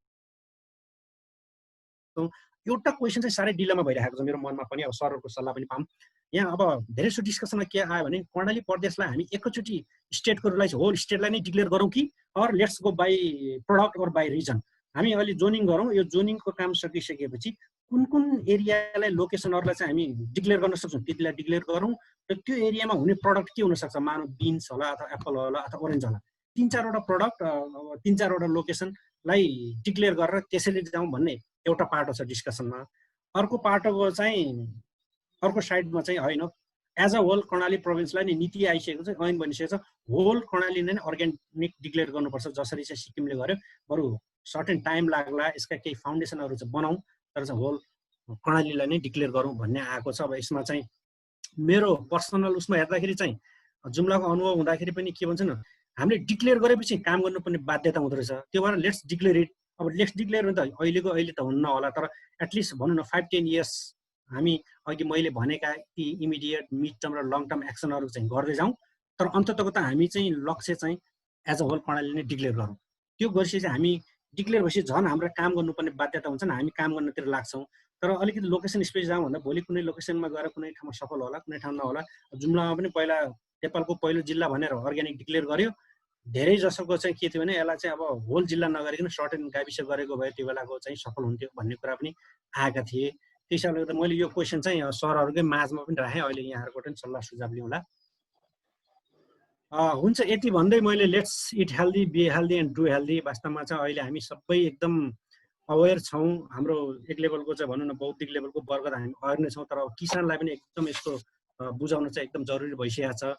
वास्तवमा अहिले किसान इन्डियाबाट आउने तरकारी फलफुल जे जति त्यो त पुरा विषादी रहेछ भन्ने चाहिँ कर्णालीले पनि बुझाइ भइसकेको छ। भने अब अरू प्रदेशले त बुझ्छ नि, सबैभन्दा पछाडि भयो क्या 2 र मेरो विचार कर्णाली नै हो भने अब अझै त्यसमा त अलिक बुझ्ने अवेरनेस लेभल भने त कर्णालीमा कमै छ भने कर्णालीमा पनि अलिकति किसान लेभलमा जाँदाखेरि हामीले विभिन्न किसिमका अवेरनेस प्रयोग गर्दाखेरि यसले विषादीले त हाम्रो स्वास्थ्यलाई असर गर्छ, यो खानुहुन्न भन्ने एक किसिमको अवेरनेस आएको छ। तर मात्र ग्याप कहाँ छ भने अर्ग्यानिक गरेर सर्टेन रुपिज चाहिँ यसले इन्कम दिन्छ, यसले प्रिमियम आउँछ भनेर त्यो फिलिङ गराउन चाहिँ जरुरत छ। र त्यो फिलिङ त्यतिखेर सम्भव हुन्छ जतिखेर हामी चाहिँ जोनिङ गरेर त्यसलाई कुनै प्रडक्टलाई चाहिँ अर्ग्यानिक कन्भर्सन गर्दै सर्टिफाइड गरेर त्यसको प्रिमियम चाहिँ सरकार आफैले सर्टेन टाइम चाहिँ हामी आफैले नै ग्यारेन्टी गर्नुपर्छ। नत्र एकैचोटि मार्केटमा लगाएर अर्ग्यानिक प्रडक्टमा चाहिँ के अरे कन्ज्युमरले चाहिँ पैसा हाल्न नसक्ला, अथवा कन्ज्युमर त्यो लेभलको कन्ज्युमर हामी नपाउला। तर मार्केटमा पनि अर्ग्यानिक प्रडक्ट लाने र किसानलाई चाहिँ त्यो अर्ग्यानिक एग्रिकल्चरको जुन उसको दुःख छ, यो इन्टेन्सिभ भनौँ न, एक हिसाबले लेबर फोकस्ड एग्रिकल्चर फार्मिङ हो, इनपुट कम लाग्दा पनि लेबर चाहिँ हाई लाग्ने भएको हुनाले उसको त्यो फिलिङलाई चाहिँ महसुस गराउनको लागि चाहिँ अलिकति प्रिमियम चाहिँ नेपाल सरकार अथवा प्रदेश सरकारबाट गर्नुपर्छ जस्तो लाग्छ। हुन्छ, यति भन्दै मैले अलिकति प्रेजेन्टेसन मेरो यहीँ टुङ्गाएँ। अब सरहरूबाट यसो फिडब्याक पाऊँ होइन, यसलाई एउटा सल्लाहको रूपमा लिएर हामी आगामी कार्ययोजनामा पनि राख्ने जमर्को गरौँला। हस्, थ्याङ्क यू भेरी मच। हस्, धन्यवाद, धेरै धेरै धन्यवाद कठायत सरलाई। सरको स्क्रिन त्यो सेयरिङ चाहिँ अफ गरिदिनु न। यसलाई कहाँबाट स्क्रिन सेयरिङलाई चाहिँ त्यो क्लोज गरिदिनुहोस् त, अनि हामी यता आउँछौँ, अर्कोमा आउँछौँ। त्यस्तो गरेको हुन्छ हुँदैन है? स्क्रिन सेयर मात्रै, सेयर स्क्रिन भन्ने छ त्यहाँ गएर डिसेबल गरिदिनु। यसलाई चाहिँ यो ठुलो बनाउन कोसिस गरेको, झन् सानो हुँदैछ। प्रेजेन्टेसन क्लोज गरिदिनुहोस्, सायद अटोमेटिक जान्छ होला। प्रेजेन्टेसन चाहिँ क्लोज गरे। ओके, ल गयो। ओके, ल हस् हस् हस्। ल धन्यवाद, धेरै धेरै कठायत सरलाई। धेरै एकदम कम्प्रिहेन्सिभ चाहिँ अर्ग्यानिकको विषयमा हिस्टोरिकल पर्सपेक्टिभ, कर्णालीको सिनेरियो लगायत वे फरवर्ड के हुन सक्छ भन्ने हामीलाई क्वेसन पनि राख्नुभयो, त्यसको लागि धन्यवाद। उहाँले उठाएका इस्युहरू मुख्य गरी चाहिँ अब सुरुमा एउटा कन्सेप्ट बायोडाइनामिक फार्मिङको कुरा गर्नुभयो, जुन जापानबाट सुरु भएको कुरा, र त्यसपछि अर्ग्यानिकको कुरा गर्दा सधैँ उठ्ने गरेको इस्यु भनेको what about production and productivity भन्ने कुरा इस्यु सधैँ आउने गर्छ अर्ग्यानिकको कुरा गर्दाखेरि, यो सँगसँगै आउने कुरा भयो। अर्को चाहिँ अब कर्णाली उहाँले राख्ने कुरा म समराइज गर्न कोसिस गरेँ। कर्णाली प्रोभिन्स चाहिँ किन अर्ग्यानिकको लागि चाहिँ सुइटेबल छ त, किन अलिकति फिजिबल छ त भन्ने कुराहरूमा त्यहाँको टेरेनको कुरा, इरिगेसन फेसिलिटीको कुरा, अनि क्रपिङ प्याटर्न, अनि सोयल डेप्थको कुरा, रेनफल प्याटर्न, अरू बायोडाइभर्सिटीको कुराहरू सबै फेभरेबल चाहिँ छ भन्ने कुराहरू गर्नुभयो। र त्यसमा च्यालेन्जेसहरू पनि त्यत्तिकै छन् भन्ने कुराहरू भयो। What are the motivating factor for the farmers to go for organic, होइन, whether they will get price premium for organic product or not, त्यो कुरा चाहिँ एकदमै च्यालेन्ज छ कुराहरू चाहिँ गर्नुभयो। अब अब यो कुराहरू गरिरहँदाखेरि चाहिँ इस्युहरू जस्तो मैले पनि केही इस्युहरू देखेँ, म सरहरूलाई त्यो इस्युमा रहेर केही कमेन्टहरू गर्दा सजिलो होला भनेर। जस्तो हामीले अब गर्नु what do the farmers say and what do the farmers actual need, के छ त त्यहाँको कर्णालीको फार्मर्सको भन्ने कुराहरू पनि यसलाई विचार गर्नुपर्छ होला। कन्ज्युमरको कुरा, ट्रेडर्सहरूको के छ त पर्सेप्सन, ट्रेडर्सहरूले चाहिँ अब अर्ग्यानिक गर्न चाहने कतिपय हुन्छन् भने उनीहरूको कुनै कुराहरू के छ त, त्यो किसिमको एउटा स्टडी पनि चाहिन्छ कि मैले कर्णाली प्रोभिन्सलाई नै एउटा सल्लाहको रूपमा यो कुराहरू गर्न। अर्को एउटा चाहिँ यहाँको चाहिँ कमेन्टमा कन्सन्ट्रेट गर्नुपर्ने कुरा, what should you declare the whole Karnali province as organic or we should go for location specific or product specific, जुन लास्टमा चाहिँ कटार सरले राख्नुभएको थियो त्यो विषयमा पनि यहाँहरूको सुझाव चाहिँ हाम्रो विज्ञ सरहरू हुन्छ। मैले देखिरहेको छु अहिले त गइसक्नु भएको छ हाम्रो सीता तिवारी पनि हुनुहुन्थ्यो, उहाँ चाहिँ अर्ग्यानिक एग्रिकल्चर नै मास्टर्स गरेको हुन्छ, म पनि अर्ग्यानिक एग्रिकल्चर नै मास्टर्स गरेको हो होइन। अब मेरो एग्रिकल्चर मार्केटिङ फोकस हो विशेष गरी त्यो अर्ग्यानिकमा पनि त्यो हिसाबमा, र सरहरू नार्को साइन्टिस्ट सरहरू हुनुहुन्छ। अब यहाँहरूको चाहिँ यो कुराहरूमा रहेर सरको चाहिँ धन्यवाद कठार सरको क्वेरीलाई पनि अथवा उहाँले चाहिँ जुन सेक गर्नुभएको छ सल्लाह माग्नुभएको छ कसरी जाँदा हुन्छ त, अब सबै डिक्लेयर गरेर जान सकिन्छ कि अथवा कुनै प्रोडक्ट अथवा लोकेसन स्पेसिफिकली जान सकिन्छ भन्ने कुराहरूमा पनि यहाँहरूको चाहिँ सुझाव आउनेछ भन्ने म अब हामी अहिले चाहिँ यो प्रेजेन्टर अप्राइजरहरू 4 जना सरहरू भन्नुभएको थियो मलाई हाम्रो रिजाल सरले, अनिल थापा सर स्टिल उहाँ जोडिन सक्नु भएन, अनि त्यसपछि कल्याण महत सर पनि हुनुहुन्न, सायद जोडिन सक्नु भएन। मैले म्यासेज त उहाँलाई गरेँ तर रिप्लाई गर्नुभएको छैन, सायद उहाँ हाम्रो कन्ट्याक्टमा हुनुहुन्न, सायद बाहिर हुनुहुन्छ होला। अब हामीसँग श्री प्रसाद विष्ट सर पनि अहिले हुनुहुन्न सायद, सर भर्खर जोइन गर्नुभयो। श्री सर हुनुहुन्छ र त्यसपछि युवराज भुषाल सर हुनुहुन्छ अप्राइजरहरू मध्येबाट, अरू सर पनि हुनुहुन्छ। पहिला चाहिँ मैले अब जुन प्रस्तुतिमा केही थप्ने कुराहरू र केही सल्लाह सुझावहरूको लागि मैले युवराज भुषाल सरलाई अनुरोध गरेँ। Bhusal sir, hello. युवराज दाइको अनम्युट गर्नुपर्छ होला। दाइको म्युटमा छ दाइ, त्यो भएर। सुन्यो सर? सुन्यो दाइले। हजुर, केही कुराहरू यसमा थप कुराहरू केही छन् भने। धन्यवाद। हाम्रो धनबहादुर कडायतले जुन प्रेजेन्टेसन गर्नुभयो धेरै कुराहरू समेट्नु भएको छ र कतिपय चाहिँ हामीले अहिले जुन प्रोभिन्समा के भएको थियो भन्ने कुराहरू पनि अझै अपडेट भएका छौँ पछिल्लो समयमा भएका कुराहरू। र यसलाई मलाई के लाग्छ भने प्रोभिन्सले जुन लेजिस्लेसनका कुराहरू पोलिसीका कुराहरू बनाउँदै गर्दा सायद गर्दै हुनुहुन्छ होला। मलाई यो जुन नेसनल अर्ग्यानिक प्रोग्रामसँगै हामीले प्रोभिन्स लेभलमा पनि जसरी युएसएतिर जुन स्टेट लेभलमा बनाउँछन् त्यस्तै यो प्रोभिन्स लेभल अर्ग्यानिक प्रोग्रामहरू बनाएर त्यसपछि मात्रै सायद लोकेसन स्पेसिफिक भएर, किनभने यो जुन वान साइज फिट्स अल भन्ने जुन प्रिन्सिपल सबै ठाउँ लागू नहुने हुनाले कुन एरियाको लागि कुन साइडको लागि कुन चाहिँ फिट खान्छ त भन्ने किसिमले त्यस्तो किसिमको पहिला प्रोग्राम बनाइयो भने स्टेटलाई घोषणा गरे पनि तर स्पेसिफिक भएर यो ठाउँमा यो र यो यतिलाई मात्रै कन्फाइन गरेर जाउँ भन्ने किसिमले जानुपर्छ जस्तो लाग्छ मलाई। र अर्को चाहिँ प्रोडक्सन र प्रोडक्टिभिटीको कुरा गर्दाखेरि अब हामीले सबैलाई थाहा भएको अर्ग्यानिक फार्मिङ, खास गरी माउन्टेन एग्रिकल्चर अर्ग्यानिक फार्मिङलाई मान्छेले सामान्य बुझ्दाखेरि सिनोनिमस जसरी बुझ्छ उस्तै जस्तो लाग्छ। त्यस कारणले अब हामीले माउन्टेन कर्णाली प्रदेशलाई खास गरी धेरै जस्तो चाहिँ माउन्टेन कभर भएकोले त्यसलाई होलिस्टिक एप्रोचमै त्यो एरियालाई नै घोषणा गर्दाखेरि अझै मान्छेमा बढी विश्वास होला, त्यहाँको चाहिँ अर्ग्यानिक आउला भन्ने विश्वास चाहिँ हुनसक्छ। तैपनि हामी स्पेसिफिक चाहिँ हुनुपर्छ जस्तो लाग्छ। र अर्को चाहिँ यो अर्ग्यानिक क्यारेक्टर चाहिँ कस्तो छ भने हामीहरू चाहिँ इन्डोर फिडिङ सिस्टम होलिस्टिकमा जाँदाखेरि जस्तो स्याउमा गर्ने अथवा चाहिँ आलुमा गर्ने भन्दाखेरि इन्डोर फिडिङ सिस्टम चाहिँ हाम्रो एकदमै कस्टली छ लाइफ स्टकको सेक्टरमा हेर्दाखेरि। तर विदाउट लाइफ स्टक चाहिँ अर्ग्यानिक जाँदाखेरि अलिकति गाह्रो पनि देखिन्छ। त्यस कारणले अहिले हाल चाहिँ किसानहरूले ट्रेडिसनल म्यानेजमेन्ट सिस्टम चाहिँ के गरेको छ र त्यसमा हाम्रो चाहिँ के सुधार हुनसक्छ भनेर अलिकति रिसर्च बेसलाई पनि लानुपर्छ र हामी क्वान्टिटेटिभ प्रोडक्सन भन्दा क्वालिटीतिर बढी जोड दिएर अनि त्यसलाई चाहिँ मार्केटिङतिर लानुपर्छ कि जस्तो चाहिँ मलाई लाग्छ। एउटा कुरा हामी क्वान्टिटीतिर धेरै जानु हुँदैन, हाम्रो चाहिँ अर्गानिक हो, यो क्वालिटी छ भनेर क्वालिटी प्रोडक्सनतिर चाहिँ बढी जानुपर्छ एउटा। अनि अर्को चाहिँ यो नन मार्केट पब्लिक बेनिफिट जुन हेल्थ बेनिफिट जस्ता कुराहरू हुन्छन् यसलाई चाहिँ भ्यालुएसन गर्नुपर्छ। हामीहरूले सिधै प्रोडक्ट क्वान्टिटीमा आएर यति उत्पादन भयो, यति उत्पादनको यति बेच्यौँ भन्दाखेरि चाहिँ अलिकति सकिन्न होला। यसले अरू सेक्टरमा अरू आयामहरूमा चाहिँ के असर गरेको छ भनेर त्यसलाई पनि भ्यालुएसन गर्नुपर्छ कि जस्तो चाहिँ लाग्छ मलाई।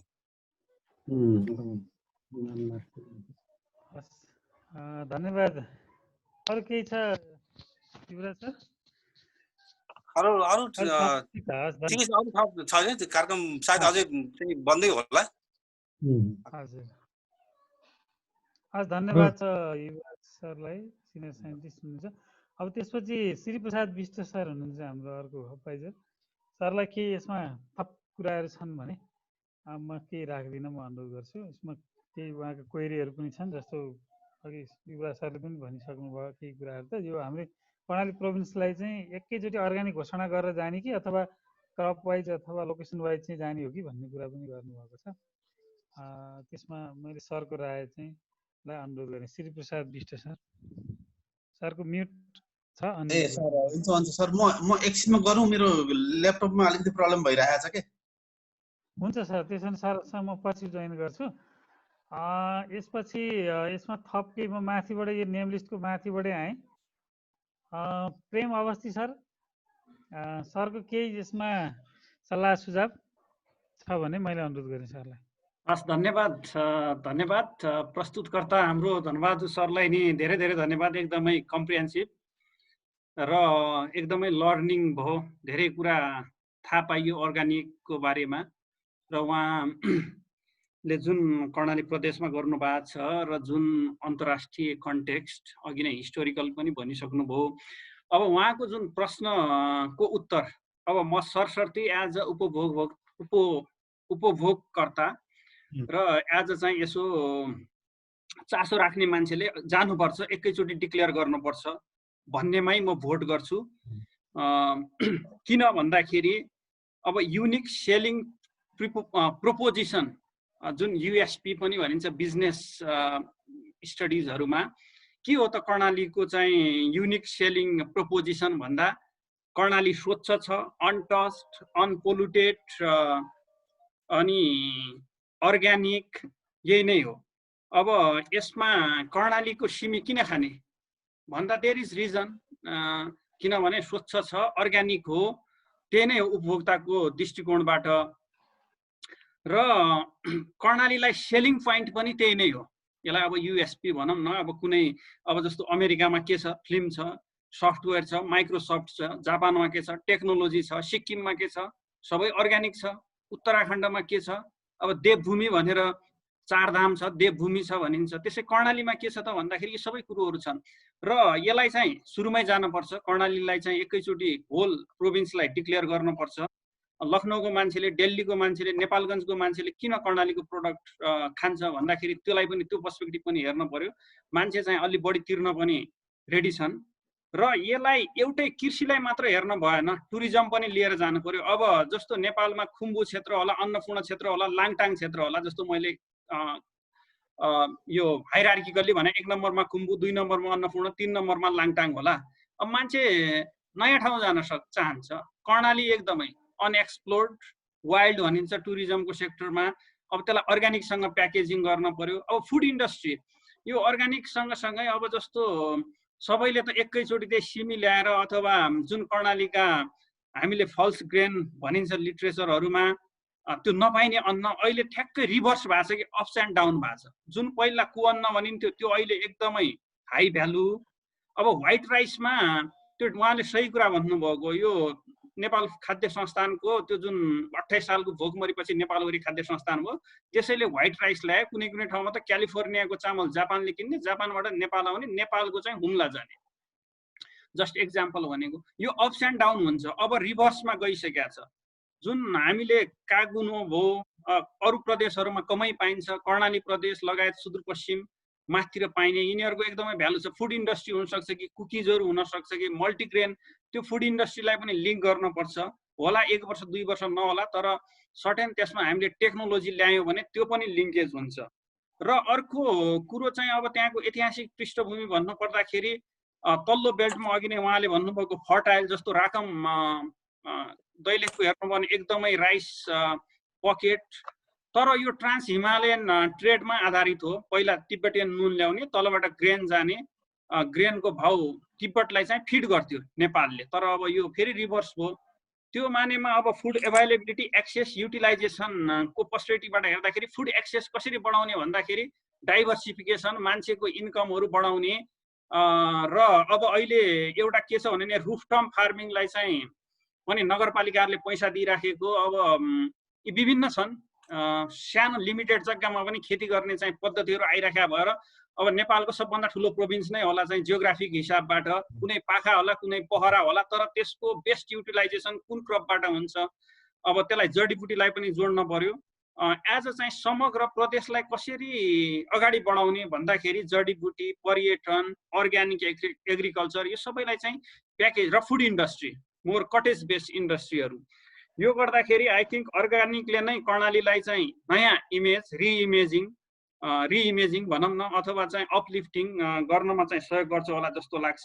अहिले अब यो संसारभर family farming, homestead food production आदिको लहर पनि चलिराखेको र यो कोरोनाको कहरले पनि त्यसलाई अझ थप बल पुर्याइराखेको अवस्थामा होल एक किसिमको अब डेभलपमेन्ट डिस्कोर्स पनि सिफ्ट हुन्छ, हाम्रो सोच पनि सिफ्ट हुने भएर यसमा धेरै चाहिँ अलमली र डिलेमामा हुन जरुरी छैन जस्तो लाग्छ। अर्ग्यानिक इज फ्युचर, र त्यसको एकदमै आधारहरू भइराखेको, अब एक्रिडेसन होला के होला त्यसमा चाहिँ वर्कआउट गर्न सकिन्छ।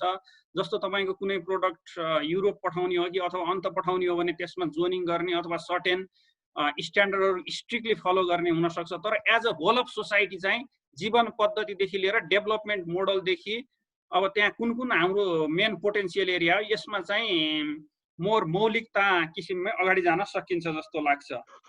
अनि खास यति नै हो मेरो भन्नुपर्दाखेरि। र ऱ्याप अप गर्नुपर्दाखेरि अब बिना हिचकिचाहट अर्ग्यानिकमा जानुपर्छ। अब मल अलिअलि हो, मान्छेले कहिलेकाहीँ रहरले पनि लिएर जान्छन्, पेस्टिसाइड्सको पनि त्यस्तो प्रयोग हुँदैन, पहाडले पनि तलबाट आउने हावा छेक्छ।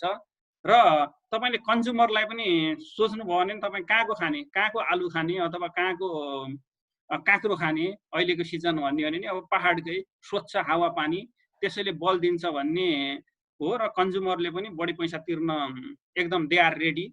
अझ इन्डियामा त डडेलधुराबाट पनि केही इनिसिएटिभ भएको थियो त्यति बेला तरकारीहरू लिएर जाँदा, विच हेज एकदमै राम्रो रिजल्ट पनि दिएको थियो। त्यो भएर म समग्र हाम्रो धनबाद सर लगायत प्रदेशको अब यसमा काम गर्ने जुन एक्सपर्टहरू हुनुहुन्छ, जसले चाहिँ पोलिटिसियन र डिसिजन मेकरको ओपिनियन सेप गराउनुहुन्छ, उहाँहरूलाई चाहिँ स्ट्रङली यही कदममा अगाडि बढ्नलाई चाहिँ भन्नुपर्छ भन्ने म यही कुरा भन्दै मेरो आफ्नो कुरा यहाँ सिद्ध्याए। धन्यवाद। हस्, धन्यवाद प्रेम सरलाई। अब म फेरि पुनः फर्किन चाहे हाम्रो श्री सरको के छ, रेडी हुनुहुन्छ सर अहिले? यस यस यस, भयो अहिले ठिक भयो। सर केही त्यसमा थप सर केही सल्लाह सुझावलाई मैले अनुरोध गरेँ। ल सर, मैले चाहिँ धनबहादुर कठाया सरलाई धेरै धेरै धन्यवाद दिन चाहेँ। मैले एकदमै राम्रो प्रेजेन्टेसन गर्नुभएको छ। अब मैले जेनरली म पनि त्यहाँ अलिकति बस्ने मौका पाएँ, जुम्लामा लगभग 2 वर्ष बसेँ। त्यहाँको सिचुएसनहरू पनि हेरियो, अर्ग्यानिकलाई कसरी लान सकिन्छ भनेर। त्यहाँको प्रब्लम भनेको मैले अहिले पनि हेर्छु, हर्बिसाइड्सहरू म्याक्सिमम युज गर्छन्, त्यहाँ ब्युटाक्लोरको धेरै युज हुन्छ। हामीले जति अर्ग्यानिक भने तापनि त्यहाँ एउटा प्रब्लम चाहिँ त्यहाँ देख्छु मैले होइन। अरू फ्रुट्स क्रप्सहरूमा खासै त्यहाँ चाहिँ हामीले अर्ग्यानिक भनेर सिधै लाँदा हुने जस्तो देखिन्छ, किनकि अरू केही चिजहरू except high density planting apple बाहेक अरू जुन किसानहरूले गरिराखेका छन् तिनीहरूमा चाहिँ देखिन्छ त्यसमा। र जस्तै अघि 2-4वटा कुरामा मैले थप्न चाहेँ उहाँको, जस्तै उहाँको प्रेजेन्टेसनलाई नै टप सोइलको 2 सेन्टिमिटरको कुरा गर्दै हुनुहुन्थ्यो। त्यो एउटा भनेको कस्तो हो भने जहाँ चाहिँ माथि केही पनि झाड पनि उम्रेको छैन, त्यस्तो खालको रकी टाइपको माउन्टेन्सहरूको कुराहरू हो, नत्र तल त डिप नै छ सोयल। त्यस्तो त्यो चाहिँ एउटा त्यो हो र त्यहाँ गर्न सकिन्छ, नसकिने होइन जुम्लामा। अब डाइभर्सिटी, बिन्सको डाइभर्सिटीमा उहाँले 26 वटा लेग्युम्स निकाल्यो, मैले 62 वटा त मैले पनि भेटेको छु। त्यसले गर्दा त्यहाँ धेरै चिजहरू छन् हामीले गर्न सकिने। अब मैले यसलाई कसरी मैले यो गर्न खोजेँ भने, एक नम्बर त के हो भने अर्ग्यानिक एग्रिकल्चरको बेनिफिट छ है भनेर सबभन्दा एक नम्बर किसानहरू चाहिँ कन्भिन्स हुने भनेको पैसा आउनुपर्छ उनीहरूलाई। पैसा आयो भने कन्भिन्स सिधै हुन्छन्, किनकि बेनिफिट आउनु पर्यो उनीहरूलाई त्यसको। त्यो बेनिफिट भनेको चाहिँ हामीले त्यो ब्रान्डिङ गरेर अथवा त्यसलाई चाहिँ सर्टिफाइड गरेर लाँदाखेरि उनीहरू 2 रुपियाँ 5 रुपियाँ प्लसमै पर्छन्। एउटा त्यो एवेरनेस जेनेरेसन चाहिँ स्टिल जरुरी छ, किनकि सबै चिजमा हामीले अर्ग्यानिक गऱ्यौँ भने सबै चिजको चाहिँ यो के अरे फाइदा छ है हामीलाई भन्ने एउटा देखाउन सक्नुपर्छ। प्लस सँगसँगै हामीले के हो भने एवेरनेस मात्रै होइन, भएका टेक्नोलोजी पनि हामीले त्यहाँ लान सक्नुपर्छ। जस्तै मैले टेक्नोलोजीको कुरा गर्दाखेरि जहाँ चाहिँ धान खेतीहरू हुन्छन् तिनीहरूमा जस्तै न्युट्रिएन्टको लागि एजोलाहरू होलान्, एजोला हुनसक्छ। त्यसपछि साना त्यो एरियामा एउटा मात्रै, किनकि अर्ग्यानिक फार्मिङ भनेर क्रप्सलाई मात्रै हेर्ने कुरा आउँदैन, यो इन्टिग्रेटेड सिस्टममा हो, लाइभ स्टक सँगसँगै जानुपर्छ, किनकि त्यसको मलहरू चाहिन्छन्, त्यसलाई FIM चाहिन्छ। त्यसपछि अरू फर्टिलाइजर भनौँ न सोइल म्यानेजमेन्टको पार्टहरूमा त्यसले गर्दाखेरि जुन त्यो गोठ सुधार कार्यक्रमहरू अरू जिल्लामा जसरी मजाले भएर सक्सेसफुल्ली लगभग 12-14 हजार किसानहरूमा पुगेको छ, त्योलाई चाहिँ त्यता पनि अझ बढावा दिनुपर्ने स्थिति देखिन्छ। एउटा त्यो पनि गर्नुपर्छ हामीले। त्यही अनुसारले तल्लो बेल्टहरूमा चाहिँ बायोग्यासको त्यसलाई पनि प्रमोट गर्नुपर्छ, किनभने बायोग्यास गर्यो भने बायोग्यासको स्लरी भनेको अझ बेटर न्युट्रिएन्ट हुन्छ त्यसमा, त्यो एउटा। अनि त्यसै हिसाबले अघि अर्ग्यानिक फर्टिलाइजरको कुरा गरेको थियो, एउटा प्रदेशमा नहुँदा पनि एउटा राम्रो मिड एरियामा जहाँ भए पनि सुर्खेतमै हुन सकेन भने मास्तिर दैलेखतिर भए पनि एउटा अर्ग्यानिक फर्टिलाइजर चाहिँ कि त कम्पनीहरू राम्रोसँगले गर्न सक्ने कम्पनी एउटा खडा गर्न सकियो भने त्यसले चाहिँ लगभग 10 वटा जिल्लालाई पुर्याउन सक्नुपर्ने खालको पनि मैले त्यो देख्छु। अर्ग्यानिक फर्टिलाइजर र अर्ग्यानिक पेस्टिसाइड्स जस्तै किसानहरूलाई अलिअलि इन्सेन्टिभ पनि दिएर हुन्छ कि कसरी हुन्छ, तिनीहरूलाई चाहिँ बोटनिकल्सहरू लगाउन पनि इन्करेज गर्नुपर्ने हुन्छ, किनकि भोलिको दिनहरूमा हामीले अर्ग्यानिक भनेर सबै चिज बाहिरबाट लानु अर्ग्यानिकले भन्दैन, किनकि अर्ग्यानिकले चाहिँ त्यही भएको रिसोर्सेसलाई म्याक्सिमम युटिलाइज गरेर चाहिँ यो उत्पादन गर्यो भने मात्रै त्यो बेनिफिट पाउँछ। नत्र तपाईँको अब झापादेखिको चिज एउटा अर्ग्यानिक फर्टिलाइजर उहाँ जुम्ला पुर्याउने हो भने त्यसले त त्यसको त ट्रान्सपोर्टेसन कोस्ट नै हाई हुन्छ। त्यसले गर्दाखेरि कस्तो हुन्छ भने किसानले आफ्नै क्लोज सिस्टममा रहेर उसले त्यहीँभित्रै उसले उत्पादन गर्नुपर्ने हुन्छ, सबै चिज उसले गर्न सक्नुपर्छ भन्ने चाहिँ एउटा मान्यता हो। र जस्तै अब तलतिरको अब माथितिर हामीले जस्तै बिन्सको बायोडाइभर्सिटी धेरै देख्यौँ, त्यस्तो ठाउँमा बायो फर्टिलाइजरहरू अहिलेसम्म युज गर्दैनन्। बायो फर्टिलाइजरहरू हामीसँग प्रशस्त मात्रामा छ, त्योहरू युज गरायो भने 30% 35% यिल्ड इन्क्रिमेन्टहरू भएका। त्यही र त यो यस्ता खालका जुन टेक्नोलोजिसहरू छन्, भएका टेक्नोलोजिस चाहिँ हामीले त्यहाँ हाल्न सकेका छैनौँ। समस्या त्यहाँ पनि छ। हामीले प्रडक्सनको, मैले पहिला प्रडक्सनमा कुरा गर्दैछु, र ती कुराहरू चाहिँ हामीले अहिले जति पनि गरिराखेका छौँ प्रडक्सन भइराखेको ठाउँमा यसले पनि प्रोडक्टिभिटी इन्हेन्समेन्टमा टेक्नोलोजिकल इन्टरभेन्सन गर्न सक्यौँ भने यो अहिलेको भएका टेक्नोलोजी एभाइलेबल टेक्नोलोजिसलाई मात्रै पनि इम्प्लिमेन्ट गर्न सक्दाखेरि त्यसले पनि अलिकति प्रोडक्टिभिटी इन्हेन्स गराउँछ भन्ने चाहिँ मलाई लाग्छ। अर्को कुरा उहाँले जुन राख्नु भएको थियो, हामी एकैचोटि जाने हो कि अर्ग्यानिक डिक्लेयर गरेर भन्ने, मलाई पनि के लाग्छ भने यसलाई चाहिँ जोनिङ गर्दा सबभन्दा बेस्ट हुन्छ जस्तो लाग्छ, किनभने सबै ठाउँ त फुल्ली अर्ग्यानिक छैन, किनकि त्यो अर्ग्यानिक भन्नको लागि त एकदमै त्यो टेस्टहरू गरेर हरेक छन् त्यसका मापदण्डहरू। त्यसले गर्दाखेरि प्योरली अर्ग्यानिक भएको ठाउँमा अर्ग्यानिक नै भनिदिने र अरूलाई चाहिँ इन कन्भर्सन प्रोसेसमा राखेर त्यसरी चाहिँ अथवा तिनीहरूलाई चाहिँ कसरी हुन्छ ब्रान्ड गर्दाखेरि पनि सेफ फुडको हिसाबमा गरिदिने हो कि होइन, त्यसरी गऱ्यौँ भने चाहिँ त्यसलाई अझ राम्रो पनि हुन्छ होला। मैले चाहिँ जोनिङ गरेर जाउँ भन्नेतिर लाग्छु। मैले एकैचोटि सबैलाई डिक्लेयर नगरौँ, बरु सर्टेन पकेटलाई चाहिँ यो अर्ग्यानिक हो, यो चाहिँ कन्भर्सन प्रोसेसमा छ भनेर जोनिङ गरेर चाहिँ डिभाइड गऱ्यौँ भने अझ बेटर होला। र अर्को कुरा एउटा त्यो सर्टिफिकेसनको कुराहरू जुन आइरहेको थियो त्यो चाहिँ मलाई कस्तो लाग्छ भने यसमा सेल्फ सर्टिफिकेसन सिस्टम पनि एउटा छ। जस्तै एउटा सहकारी अथवा एउटा ग्रुप्सले अथवा एउटा बेल्टले कसैले युज गरेको छैन हामीले गर्दैनौँ भन्ने किनकि उनीहरू आफैमा मोनिटरिङ पनि उनीहरूले आफै गर्ने सिस्टमहरू हुन्छ। त्यसले गर्दाखेरि कसले युज गर्यो कसले गरेन भनेर उनीहरूलाई नै थाहा हुन्छ, बढी किसानलाई नै थाहा हुन्छ। त्यसले गर्दाखेरि उनीहरूलाई के हुन्छ भने त्यो self certification self declaration system छ नि, तैँले पछि यो होइन भने चाहिँ पेनल्टी तिमीहरूले पाउँछौ भन्ने खालको हिसाबले त्यसरी गयौँ भने त्यसलाई अझ हामीलाई सहज पनि बनाउँछ, कोस्ट इफेक्टिभ पनि बनाउँछ जस्तो लाग्छ। किनकि सबैलाई हामीले सर्टिफिकेसन गर्न कोस्टली पर्छ। त्यसले गर्दा कोस्ट फेरि त्यो कोस्ट भनेको तिनीहरूसँग पनि जोडिन सक्छ, उनीहरूको कोस्ट अफ प्रोडक्सनमा जोडिन सक्छ। त्यसलाई चाहिँ अब सर्टिफिकेसनको त अब गभर्मेन्टले पनि गरिदिनु पर्यो। तर पनि एउटा के हो भने सुरुमै सबै गर्न नसके तापनि सेल्फ सर्टिफिकेसन सिस्टमले पनि अलिकति काम गर्छ कि जस्तो मलाई लाग्छ। मैले अहिले चाहिँ यति नै भने, म फेरि थपौँला।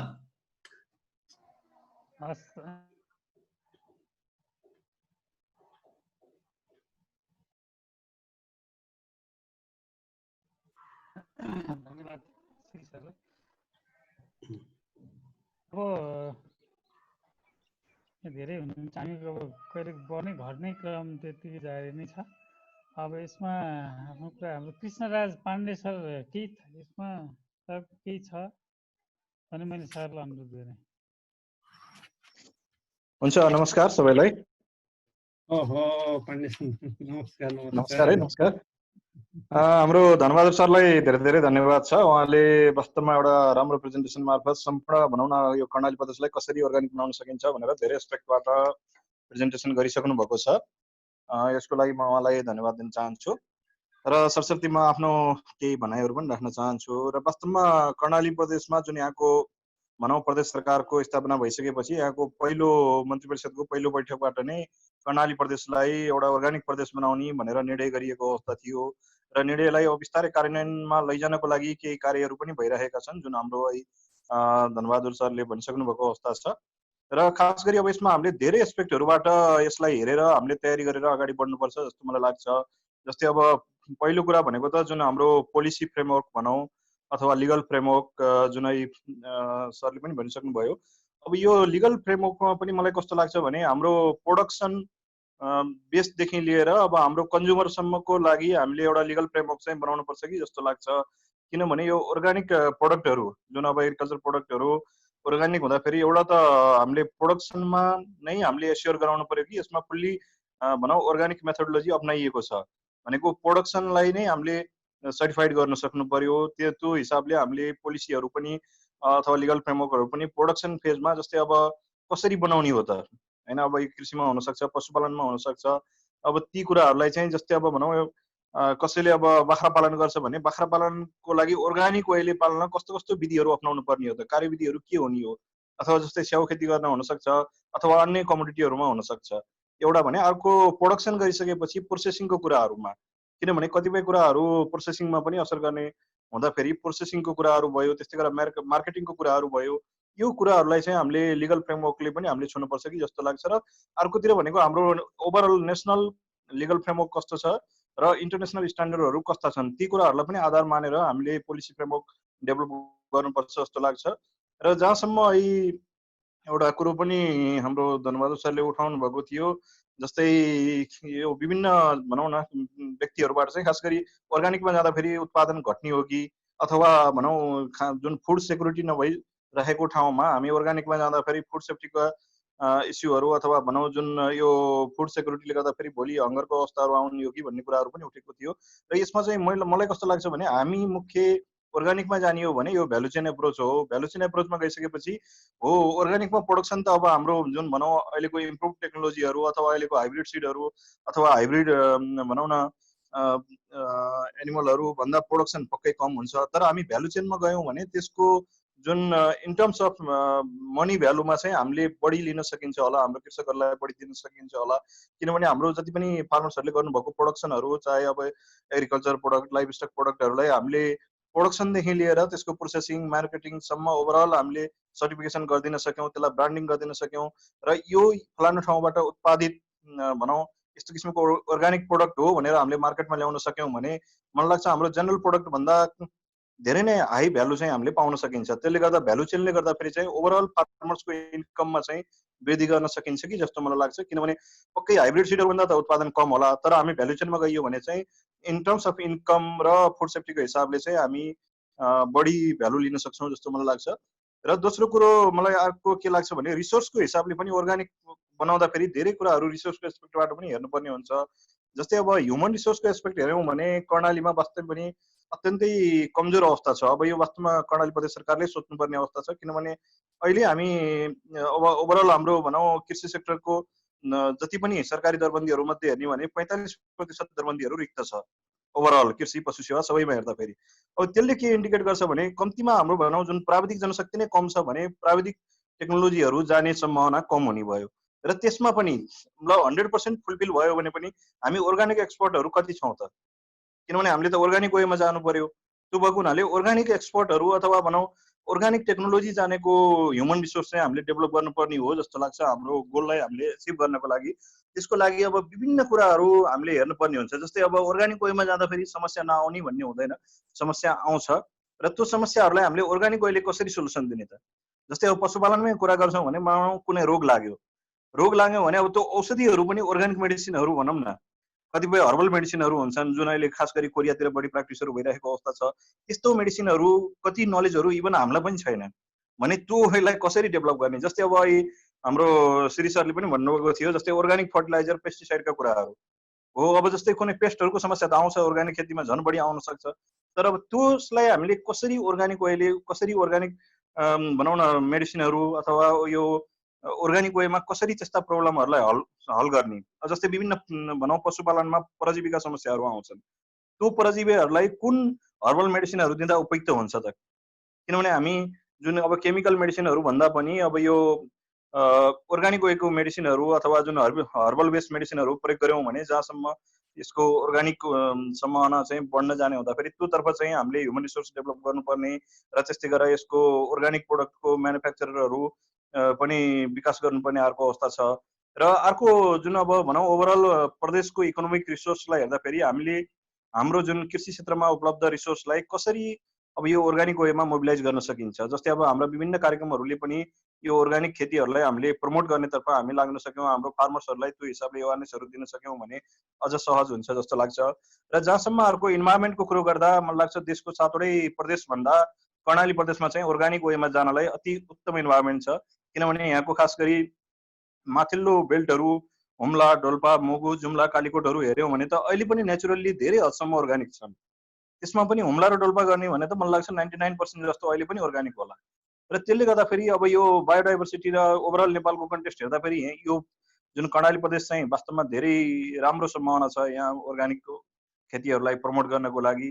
किनभने यहाँको जुन वे अफ लाइफहरू, नेचुरल बायोडाइभर्सिटीहरू र अब विकट गाउँहरूमा जाँदाखेरि त्यहाँको जुन भनौँ न खेतीपाती रहन सहनहरू हेर्दाखेरि वास्तवमा अर्गानिकको सम्भावना चाहिँ प्रशस्त मात्रामा देखिन्छ। र अब हामीले भनौँ सरकारले चाहिँ खास गरी सर्टिफिकेसन र ब्रान्डिङ एस्पेक्टमा चाहिँ अत्यन्तै हामीले सहयोग गर्नुपर्ने देखिन्छ कृषकहरूलाई। किनभने अहिले पनि भनौँ मार्केटिङ नभएको होइन, मार्केटिङ भएको छ हेर्नुहोस्। किनभने हामी जस्तै मै पनि भनौँ केही समय अगाडि जुम्लाको सिजा गाउँपालिकामा धन्य 1 हप्ता जति बस्ने अवसर पाएको थिएँ र त्यहाँको कृषकहरूसँग घुलमिल गर्दाखेरि अब उहाँहरूले जस्तै म त्यो सिजन भनेको जस्ट सिमीको हार्भेस्ट गर्ने सिजन थियो। अनि मैले त्यहाँको कृषकहरूलाई सोधेँ तपाईँहरूको सिमी के छ त, उत्पादन कस्तो छ, गाउँमा सिमी छ छैन भन्दाखेरि सर अहिले गाउँमा सिमी पाउन गाह्रो छ, तर काठमाडौँको फलानु डिपार्टमेन्ट स्टोरमा जानुभयो भने हाम्रो सिमी चाहिँ अझै 5-6 महिनासम्म पाइन्छ सर भनेर भन्दै हुनुहुन्थ्यो। र त्यसले गर्दाखेरि त्यो सिमीको पनि अब हुन त म सिमीको एक्सपर्ट होइन है, म पशुपालनको एक्सपर्ट परेँ र त्यहाँ कृषकको भनाइअनुसार सुन्दाखेरि चाहिँ उहाँहरूले त्यो कालो सिमीहरूलाई अत्यन्तै एक नम्बरको सिमी भन्नु हुँदो रहेछ। र मैले पनि खास गरी त्यो हुम्लाको विकट गाउँहरू जुन खारपुनाथहरू भनौँ जस्तो गाउँहरूबाट यो म त्यहाँ गएको बेलामा पनि यो कालो सिमी लिएर आएको थिएन। त्यो दाल खाँदाखेरि चाहिँ अत्यन्तै त्यसको टेस्ट चाहिँ अत्यन्तै राम्रो छ। भने कालो सिमी पछि त्यसपछि उहाँहरूले सेतो सिमी भन्नुहुँदो रहेछ। र त्यसपछि थर्ड ग्रेडमा चाहिँ भनौँ न अब यो रातो सिमी भन्नुहुँदो रहेछ। त्यो भएर हामीले पनि अब त्यहाँको त्यो प्रोडक्सन टेक्नोलोजी त्यहाँको जुन कृषकहरूको के छ त्यसलाई पनि इन्टिग्रेट गरेर हाम्रो साइन्सलाई पनि इन्टिग्रेट गरेर प्रोडक्सन लाई पनि हामीले सर्टिफाई गरिदिनु पर्यो, ब्रान्डिङ गर्नु पर्यो। भने अर्को चाहिँ हामीले ल्याबोरेटरी बेसमा पनि जानु पर्यो। किनभने भोलि हामी इन्टरनेसनल मार्केटिङ जान्छौँ भने ल्याबोरेटरी सर्टिफिकेसन बिना हाम्रो प्रोडक्टहरू बाहिर जान सक्दैन। त्यसले गर्दा अब ल्याबोरेटरी बेस्डमा चाहिँ खास गरी हामीले भनौँ हेजार्ड आइडेन्टिफिकेसन गर्ने हो। हेजार्डमा अब फिजिकल हेजार्ड हो कि केमिकल हेजार्ड हो कि बायोलोजिकल हेजार्ड हो। अहिले ठुलो इस्यु भनेको केमिकल हेजार्ड र बायोलोजिकल हेजार्डको छ भने अब केही इस्यु फिजिकल हेजार्ड पनि छ। फिजिकल हेजार्डलाई हामी सजिलै म्यानेज गर्न सक्छौँ। जस्तै अहिले सिमीमा हेर्ने हो भने खास गरी अब भनौँ ढुङ्गाको समस्या चाहिँ अत्याधिक बढी छ। त्यसलाई चाहिँ अब हामीले राम्ररी प्रोसेसिङ गर्ने क्रममा त्यो हामीले इजिली हटाउन सकिन्छ अब भनौँ न त्यसलाई। तर अब केमिकल हजारलाई चाहिँ हटाउन अत्यन्तै गाह्रो छ। मानव पेस्टिसाइड कुनै कृषकले प्रयोग गरिदिनु भयो भने त्यसको रेसिड्यू त रहिरहेको छ। अथवा एनिमलमा मानव कुनै भेटनेरी ड्रगहरू अथवा भेटनेरी औषधिहरू प्रयोग गरिदिनु भएको छ, त्यही बेला बखतमा बजारमा बेचिदिनु भयो भने त्यसको भेटनेरी ड्रग रेसिड्यूहरू त अत्याधिक बढिरहन्छ। त्यसले गर्दा केमिकल रेसिड्यू चाहिँ अहिले अत्यन्तै ठुलो समस्या हो। जस्तै अब मैले भनौँ अब हामीले केही समय अगाडि यो भनौँ सुर्खेत र दैलेख दुईवटा जिल्लाको ब्रोइलर कुखुराको मासुमा एन्टिबायोटिक रेसिड्यू के छ भनेर हामीले पशुपन्छी रोग अन्वेषण प्रयोगशाला सुर्खेतबाट एउटा सानो स्टडी गरेका थियौँ। र यो हाम्रो भूमिव्यवस्था कृषि तथा सहकारी मन्त्रालय कर्णाली प्रदेश को र हाम्रो समन्वयमा गरेका थियौँ। र त्यसमा हेर्दाखेरि झन्डै 49% जस्तो ब्रोइलर मासुमा अहिले पनि रेसिड्यू देखिएको अवस्था छ। त्यसले गर्दाखेरि अब यो समस्या त अब जस्तै अब त्यस्तै यो समस्या तरकारीहरूमा नि हुनसक्छ। अब यसको त हामीले ल्याबोरेटरी भनौँ न एनालाइसिस गरेर हेर्नु पर्यो कति छ त यसको रेसिड्यू र त्यो रेसिड्यूलाई हामीले कसरी घटाउने र हाम्रो एक्सन प्लान सहित हामी अगाडि जान सक्यौँ भने धेरै हदसम्म हल गर्न सक्छौँ। र त्यस्तै गरेर अर्को बायोलोजिकल रेसिड्यू पनि अत्यन्तै ठुलो समस्या छ। बायोलोजिकल हजार्ड जसमा अब विभिन्न भाइरस होला, ब्याक्टेरिया होला, प्रोटोजोआ होला, फङ्गस होला, जुन विभिन्न भनौँ प्याथोजेनिक अर्गानिजमहरू छन्। त्यस्ता अर्गानिजमहरूको जस्तै अब पशुपालनमा हामी हेऱ्यौँ भने मानव खोरेत रोग लागेको बेलामा एउटा गाईले अथवा भैँसीले दिएको दुधमा डाइरेक्ट खोरेतको किटाणुहरू आएको हुनसक्छ। त्यस्तै गरेर अब यो कुरा अब प्लान्टहरूमा पनि सेम एप्लाई हुने भयो। प्लान्ट प्रोडक्टहरूमा अब डिजिज लागेको बेलामा पनि त्यस्तो प्रोडक्टहरूमा पनि त्यो अर्गानिजमहरू बायोलोजिकल अर्गानिजमहरू आउन सक्ने भयो। त्यसले गर्दा हामीले ल्याबोरेटरी बेस्ड सर्टिफिकेसन सिस्टमलाई पनि सँगसँगै अगाडि लैजानु पर्यो। प्रोडक्सन बेस्ड र ल्याबोरेटरी बेस्ड दुइटै हुनु पर्यो। र जहाँसम्म अलिकति मैले पशुपालनको कुरालाई जोड्न चाहेँ किनभने अब म खास गरी यो क्षेत्रमा झन्डै विगत 5 वर्षदेखि यहाँको भनौँ कर्णाली प्रदेश लगायतको अन्य 5 नम्बर प्रदेशको पनि 6वटा जिल्ला 16वटै जिल्लामा हामीले पशुपालन र रोगहरूको अवस्था हेरिराखेको हुनाले खास गरी यो क्षेत्रमा कर्णाली प्रदेशको माथिल्लो बेल्टमा हामीले हेऱ्यौँ भने पशुपालनमा पनि प्रशस्त सम्भावनाहरू देखिन्छ अर्गानिक पशुपालनलाई अगाडि लैजानको लागि। र त्यसमा पनि मुख्य रूपमा कर्णालीको अत्यन्तै सम्भावना भनेको यहाँको जुन भेडा र बाख्रा भनौँ, मुख्य गरी बाख्रा र त्यसपछि माथिल्लो बेल्टमा चरणहरूमा भेडा, यो दुईटाको जुन चेवन र मटनलाई हामीले ब्रान्डिङ गरेर भनौँ कर्णाली अर्गानिक मिट अथवा यसलाई भनौँ न हामीले सर्टिफिकेसन र ब्रान्डिङ गरेर मार्केटमा लान सकियो भने अत्यन्तै ठुलो अवसर देखिन्छ। किनभने यो यहाँको यो माथिल्लो बेल्टहरूको भेडाहरू बाख्राहरूमा एकदमै औषधि पनि लगभग प्रयोग नगरिएकै जस्तो अवस्था छ। र त्यहाँको जुन जडीबुटीहरूमा चरेको र डाँडाकाँडामा डुलेकोले गर्दा मासुको टेस्ट पनि अत्यन्तै मिठो छ। र त्यसले गर्दाखेरि हामीले यो चेवन र मटनलाई चाहिँ भनौँ यहाँबाट ब्रान्डिङहरू गरेर प्रोसेसिङ गरेर मार्केटमा लान सक्यौँ भने पक्कै पनि एउटा भनौँ यो अलमोस्ट धेरै हदसम्म अर्गानिक पनि छ र त्यसलाई हामी ल्याबोरेटरी सर्टिफाई पनि गराउँला, टेस्टहरू गराउँला भने त्यो एउटा ठुलो सम्भावना देखिन्छ पशुपालनमा। र अर्को केही हदसम्म ब्याकयार्ड पोल्ट्री अथवा लोकल कुखुरा भनौँ, लोकल कुखुरा पनि खास गरी अब माथिल्लो बेल्टमा त कम छ, कर्णालीको तल्लो बेल्ट जस्तै भनौँ अब सुर्खेत, दैलेख, जाजरकोट यो क्षेत्रमा, सल्यानमा पनि यो क्षेत्रमा चाहिँ लोकल कुखुराहरूको पनि प्रशस्त सम्भावना छ। यसलाई पनि हामीले भनौँ अर्गानिक प्रोडक्टको रूपमा मार्केटमा लैजान सक्छौँ। यसलाई अलिकति हाम्रो प्रोडक्सन फेजमा पनि हामीले किसानहरूलाई केही अर्गानिक वेका भनौँ विधिहरू सिकाएर। र त्यस्तै गरेर अर्को यो माथिल्लो बेल्टमा हामी गयौँ भने यो चौरीको छुर्पी र चिज यो पनि अर्को राम्रो अर्गानिक प्रोडक्टको सम्भावना देखिन्छ। र त्यस्तै गरेर हनी मह पनि यहाँको खास गरी भनौँ विभिन्न जिल्लाहरूमा जस्तै जाजरकोट अत्यन्तै प्रख्यात छ। त्यस्तै गरेर सुर्खेतको पनि अब यो अहिलेको पञ्चपुरी नगरपालिका भन्छौँ त्यो क्षेत्रमा पनि यो हनीको असाध्यै राम्रो सम्भावना र हनीलाई पनि हामीले अर्गानिक वेमा यसमा भएको पेस्टिसाइडहरू केही रेसिड्यूहरू छ छैन त्यसको भनौँ प्रोडक्सन र ल्याबोरेटरी बेस्ड सर्टिफिकेसन सिस्टम राखियो भने हनीको पनि राम्रो सम्भावना देखिन्छ। र अब यी दुईवटा विषयहरू आएको थियो। ओभरअल हामीले प्रदेशलाई नै भनौँ अब यो अर्गानिक प्रदेशको रूपमा एकैचोटि डिक्लेयर गरेर जाने कि कसरी जाँदा उपयुक्त हुन्छ भन्ने सन्दर्भमा मलाई चाहिँ कस्तो लाग्छ भने जस्तै यो जोनिङ नै उपयुक्त हुन्छ कि जस्तो लाग्छ। किनभने होल कर्णाली प्रदेशभरि एकैचोटि गर्नलाई गाह्रो छ।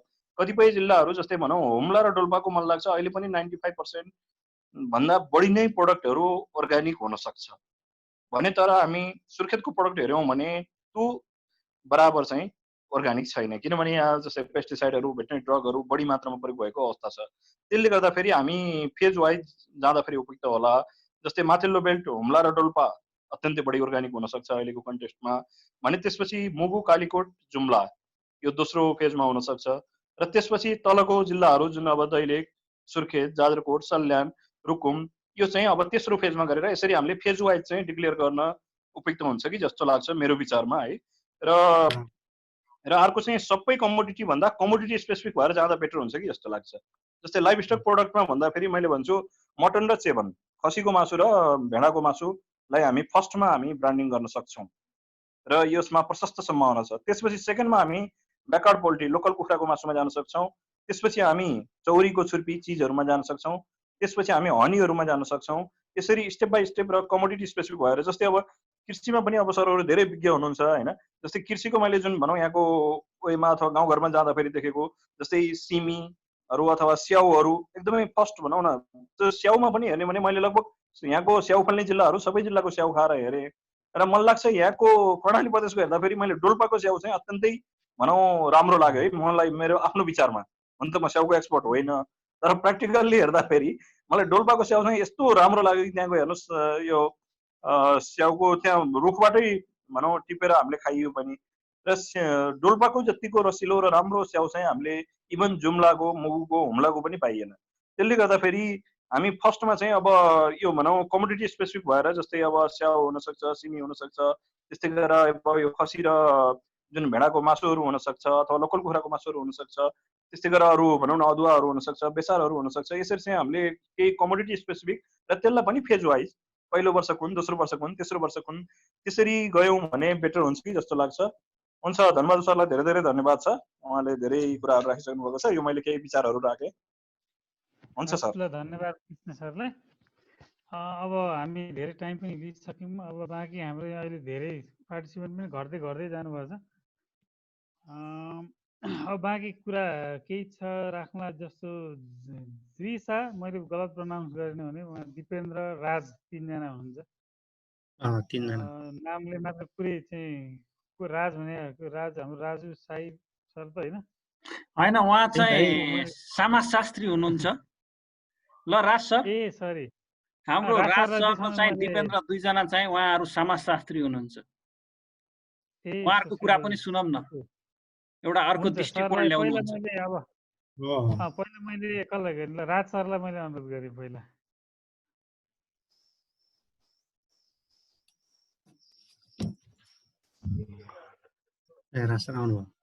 धनजीलाई धनजीले धेरै राम्रो प्रेजेन्टेसन गर्नुभयो अर्ग्यानिक फार्मिङको। त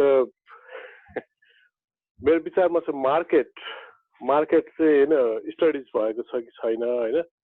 मुख्य कुरो प्रोडक्सन गरेर मात्र भएन, मार्केट चाहिँ कता छ होइन, मार्केट स्टडी हुनु पर्यो।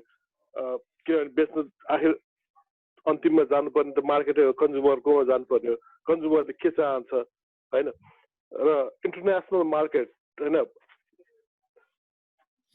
अपर्च्युनिटी इज ह्युज होइन, धेरै ठुलो अपर्च्युनिटी छ होइन।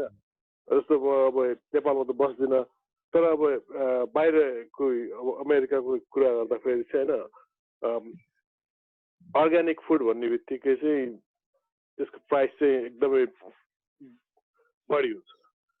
त्यसमा पनि फेरि के भन्दाखेरि ग्लुटिन फ्री भन्छ होइन। ग्लुटिन फ्री छ भने चाहिँ त्यसको चाहिँ प्राइस पनि अर्को एक्स्ट्रा हुन्छ क्या। त्यसैमा चाहिँ कस्तो भन्दाखेरि गहुँबाट ग्लुटिन हुने भयो, त्यसको एउटा प्राइस छ। त्योभन्दा त्यो छैन भन्ने बित्तिकै चाहिँ अर्को प्राइस भयो क्या। त्यही भएर होइन अब पहिलो कुरो त मार्केट कहाँ छ होइन। काठमाडौँमा छ भने कति मार्केट छ होइन, त्यसले चाहिँ होइन के त farming non-conventional farming like inorganic farming हैन जस्तो हाम्रो चाहिँ फर्टिलाइजर युज गरेको फार्मिङ को र हैन त्यसको कम्पेरिजन के छ हैन अनि त्यसपछि गएर चाहिँ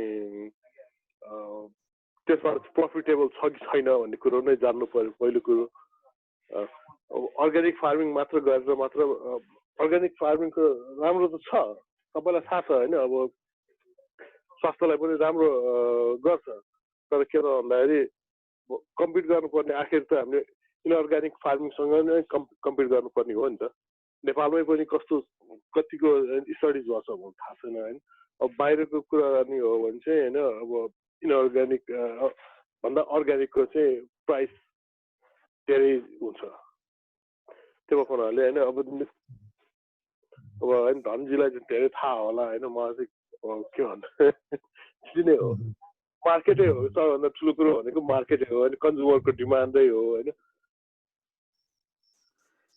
त्यति नै हो मेरो हस् धन्यवाद सरलाई सरको सल्लाह सुझावको लागि अब दिपेन्द्र सरलाई मैले अनुरोध गरेँ केही कुराहरू छन् भने सल्लाह सुझावको लागि thank you very much sir सर्वप्रथम त हाम्रो प्रेजेन्टर धनबहादुर पठाई सरलाई धेरै धेरै धन्यवाद र यो अवसर जुराइदिनु भएकोमा यो छलफलको लागि प्रेम दाइलाई पनि धेरै धेरै धन्यवाद दिन चाहन्छु म कृषि विज्ञ र कृषि विज्ञानतिरको विद्यार्थी त होइन म डेभलपमेन्ट सेक्टरतिर डेभलपमेन्ट फिल्ड र यता सोसल समाजशास्त्रतिरको हो र अहिले चाइल्ड सेक्टरमा काम गर्छु मेरो नाम दिपेन्द्र पाण्डे हो मेरो घर पनि सुदूरपश्चिम हो तर मैले यो कृषि क्षेत्रको अघि सरले उठाउनु भएको कुराहरूमा कर्णाली प्रदेशलाई चाहिँ अर्ग्यानिक फार्मिङको हब बनाउने भन्ने जुन कुरो थियो त्योमा त धेरै कुराहरू अब म त विज्ञ यो क्षेत्रको सरहरूले राखिसक्नुभयो तर त्योभन्दा होइन मेरो एउटा जिज्ञासा चाहिँ के छ भन्दाखेरि मैले अस्ति एउटा प्रेजेन्टेसन यो च्याउ सम्बन्धीको एउटा प्रेजेन्टेसनमा म सहभागी भएको थिएँ त्यो कर्णाली क्षेत्र र स्पेसली भनौँ न स्पेसली कर्णाली र सुदूरपश्चिममा एउटा गुच्ची च्याउ भन्ने रहेछ त्यसलाई मोरल मसरुम भन्दो रहेछ त्यो चाहिँ एकदम हाई भ्याल्यु क्रप्स जस्तै तपाईँको पर केजी चाहिँ यसको मार्केटमा 15 देखि 16,000 पर्दो रहेछ भनेपछि यसलाई पनि हामीले त्यो इन्क्लुड गर्न सक्छौँ कि त्यो फार्मिङ गर्दाखेरि त्यस्तो खालको गर्दाखेरि यो पनि एकदमै इकोनोमिकली र एउटा हर्बल युजेसको लागि पनि एकदम मोस्ट इम्पोर्टेन्ट भएको भएर आउँदो दिनहरूमा चाहिँ मतलब यस यो कुरालाई इन्क्लुड गर्दाखेरि चाहिँ कस्तो होला भन्ने मेरो चाहिँ जिज्ञासा थ्याङ्क यू भेरी मच हस् थ्याङ्क यू दिपेन्द्र सर अब हामी जति छौँ हामीले करिब सबैले आफ्नो कुरा राखिसकेका छौँ जस्तो लाग्छ केही छ भने सरहरूलाई मैले अनुरोध गर्ने भोलिन्टियरली नत्र यस्तो केही छैन भने कठायत सरलाई चाहिँ अब अन्तिममा ऱ्यापअप गरिदिन मैले अनुरोध गर्दै यसलाई यो आजको छलफललाई कस्तो लाग्यो यसो अनुभव तिलक सर मैले नि एउटा कुरो अर्को पनि राख्न चाहेँ कि जस्तै अर्ग्यानिक प्रोडक्सन सिस्टमको लागि भनेर एउटा मापदण्ड यहाँ केन्द्रीय स्तरमा बनेको छ जस्तो लाग्छ मलाई एउटा टोली पनि बनेको थियो त्यसमा त्यो सायद सेयर भएको छ कि छैन त्यो एकचोटि हाम्रो के अरे यहाँ एउटा मन्त्रालयमा बनेको थियो कि एउटा टोली गठन भएको थियो गोविन्द शर्मा या अधिकारी सर उहाँको नेतृत्वमा बनाएको थियो कि हसेराको सर हुनुहुन्छ नि हो उहाँको नेतृत्वमा उहाँ प्लस चन्द्र रिसाल त्यहाँ एउटा टोली थियो त्यो म किनकि त्यसको भ्यालिडेसनमा मनी गएको थिएँ र त्यसले एउटा हजुर त्यो सेयरिङ भएको होला होइन सर र अर्को कुरा के छ भने मैले कर्णाली प्रदेशको लागि भनेर soil and paste management strategies मैले र हाम्रो वाइपी गिरी सरले यज्ञ गिरी सरले बनाएर हामीले एकचोटि पठाएका थियौँ धेरै अगाडि त्यो सायद म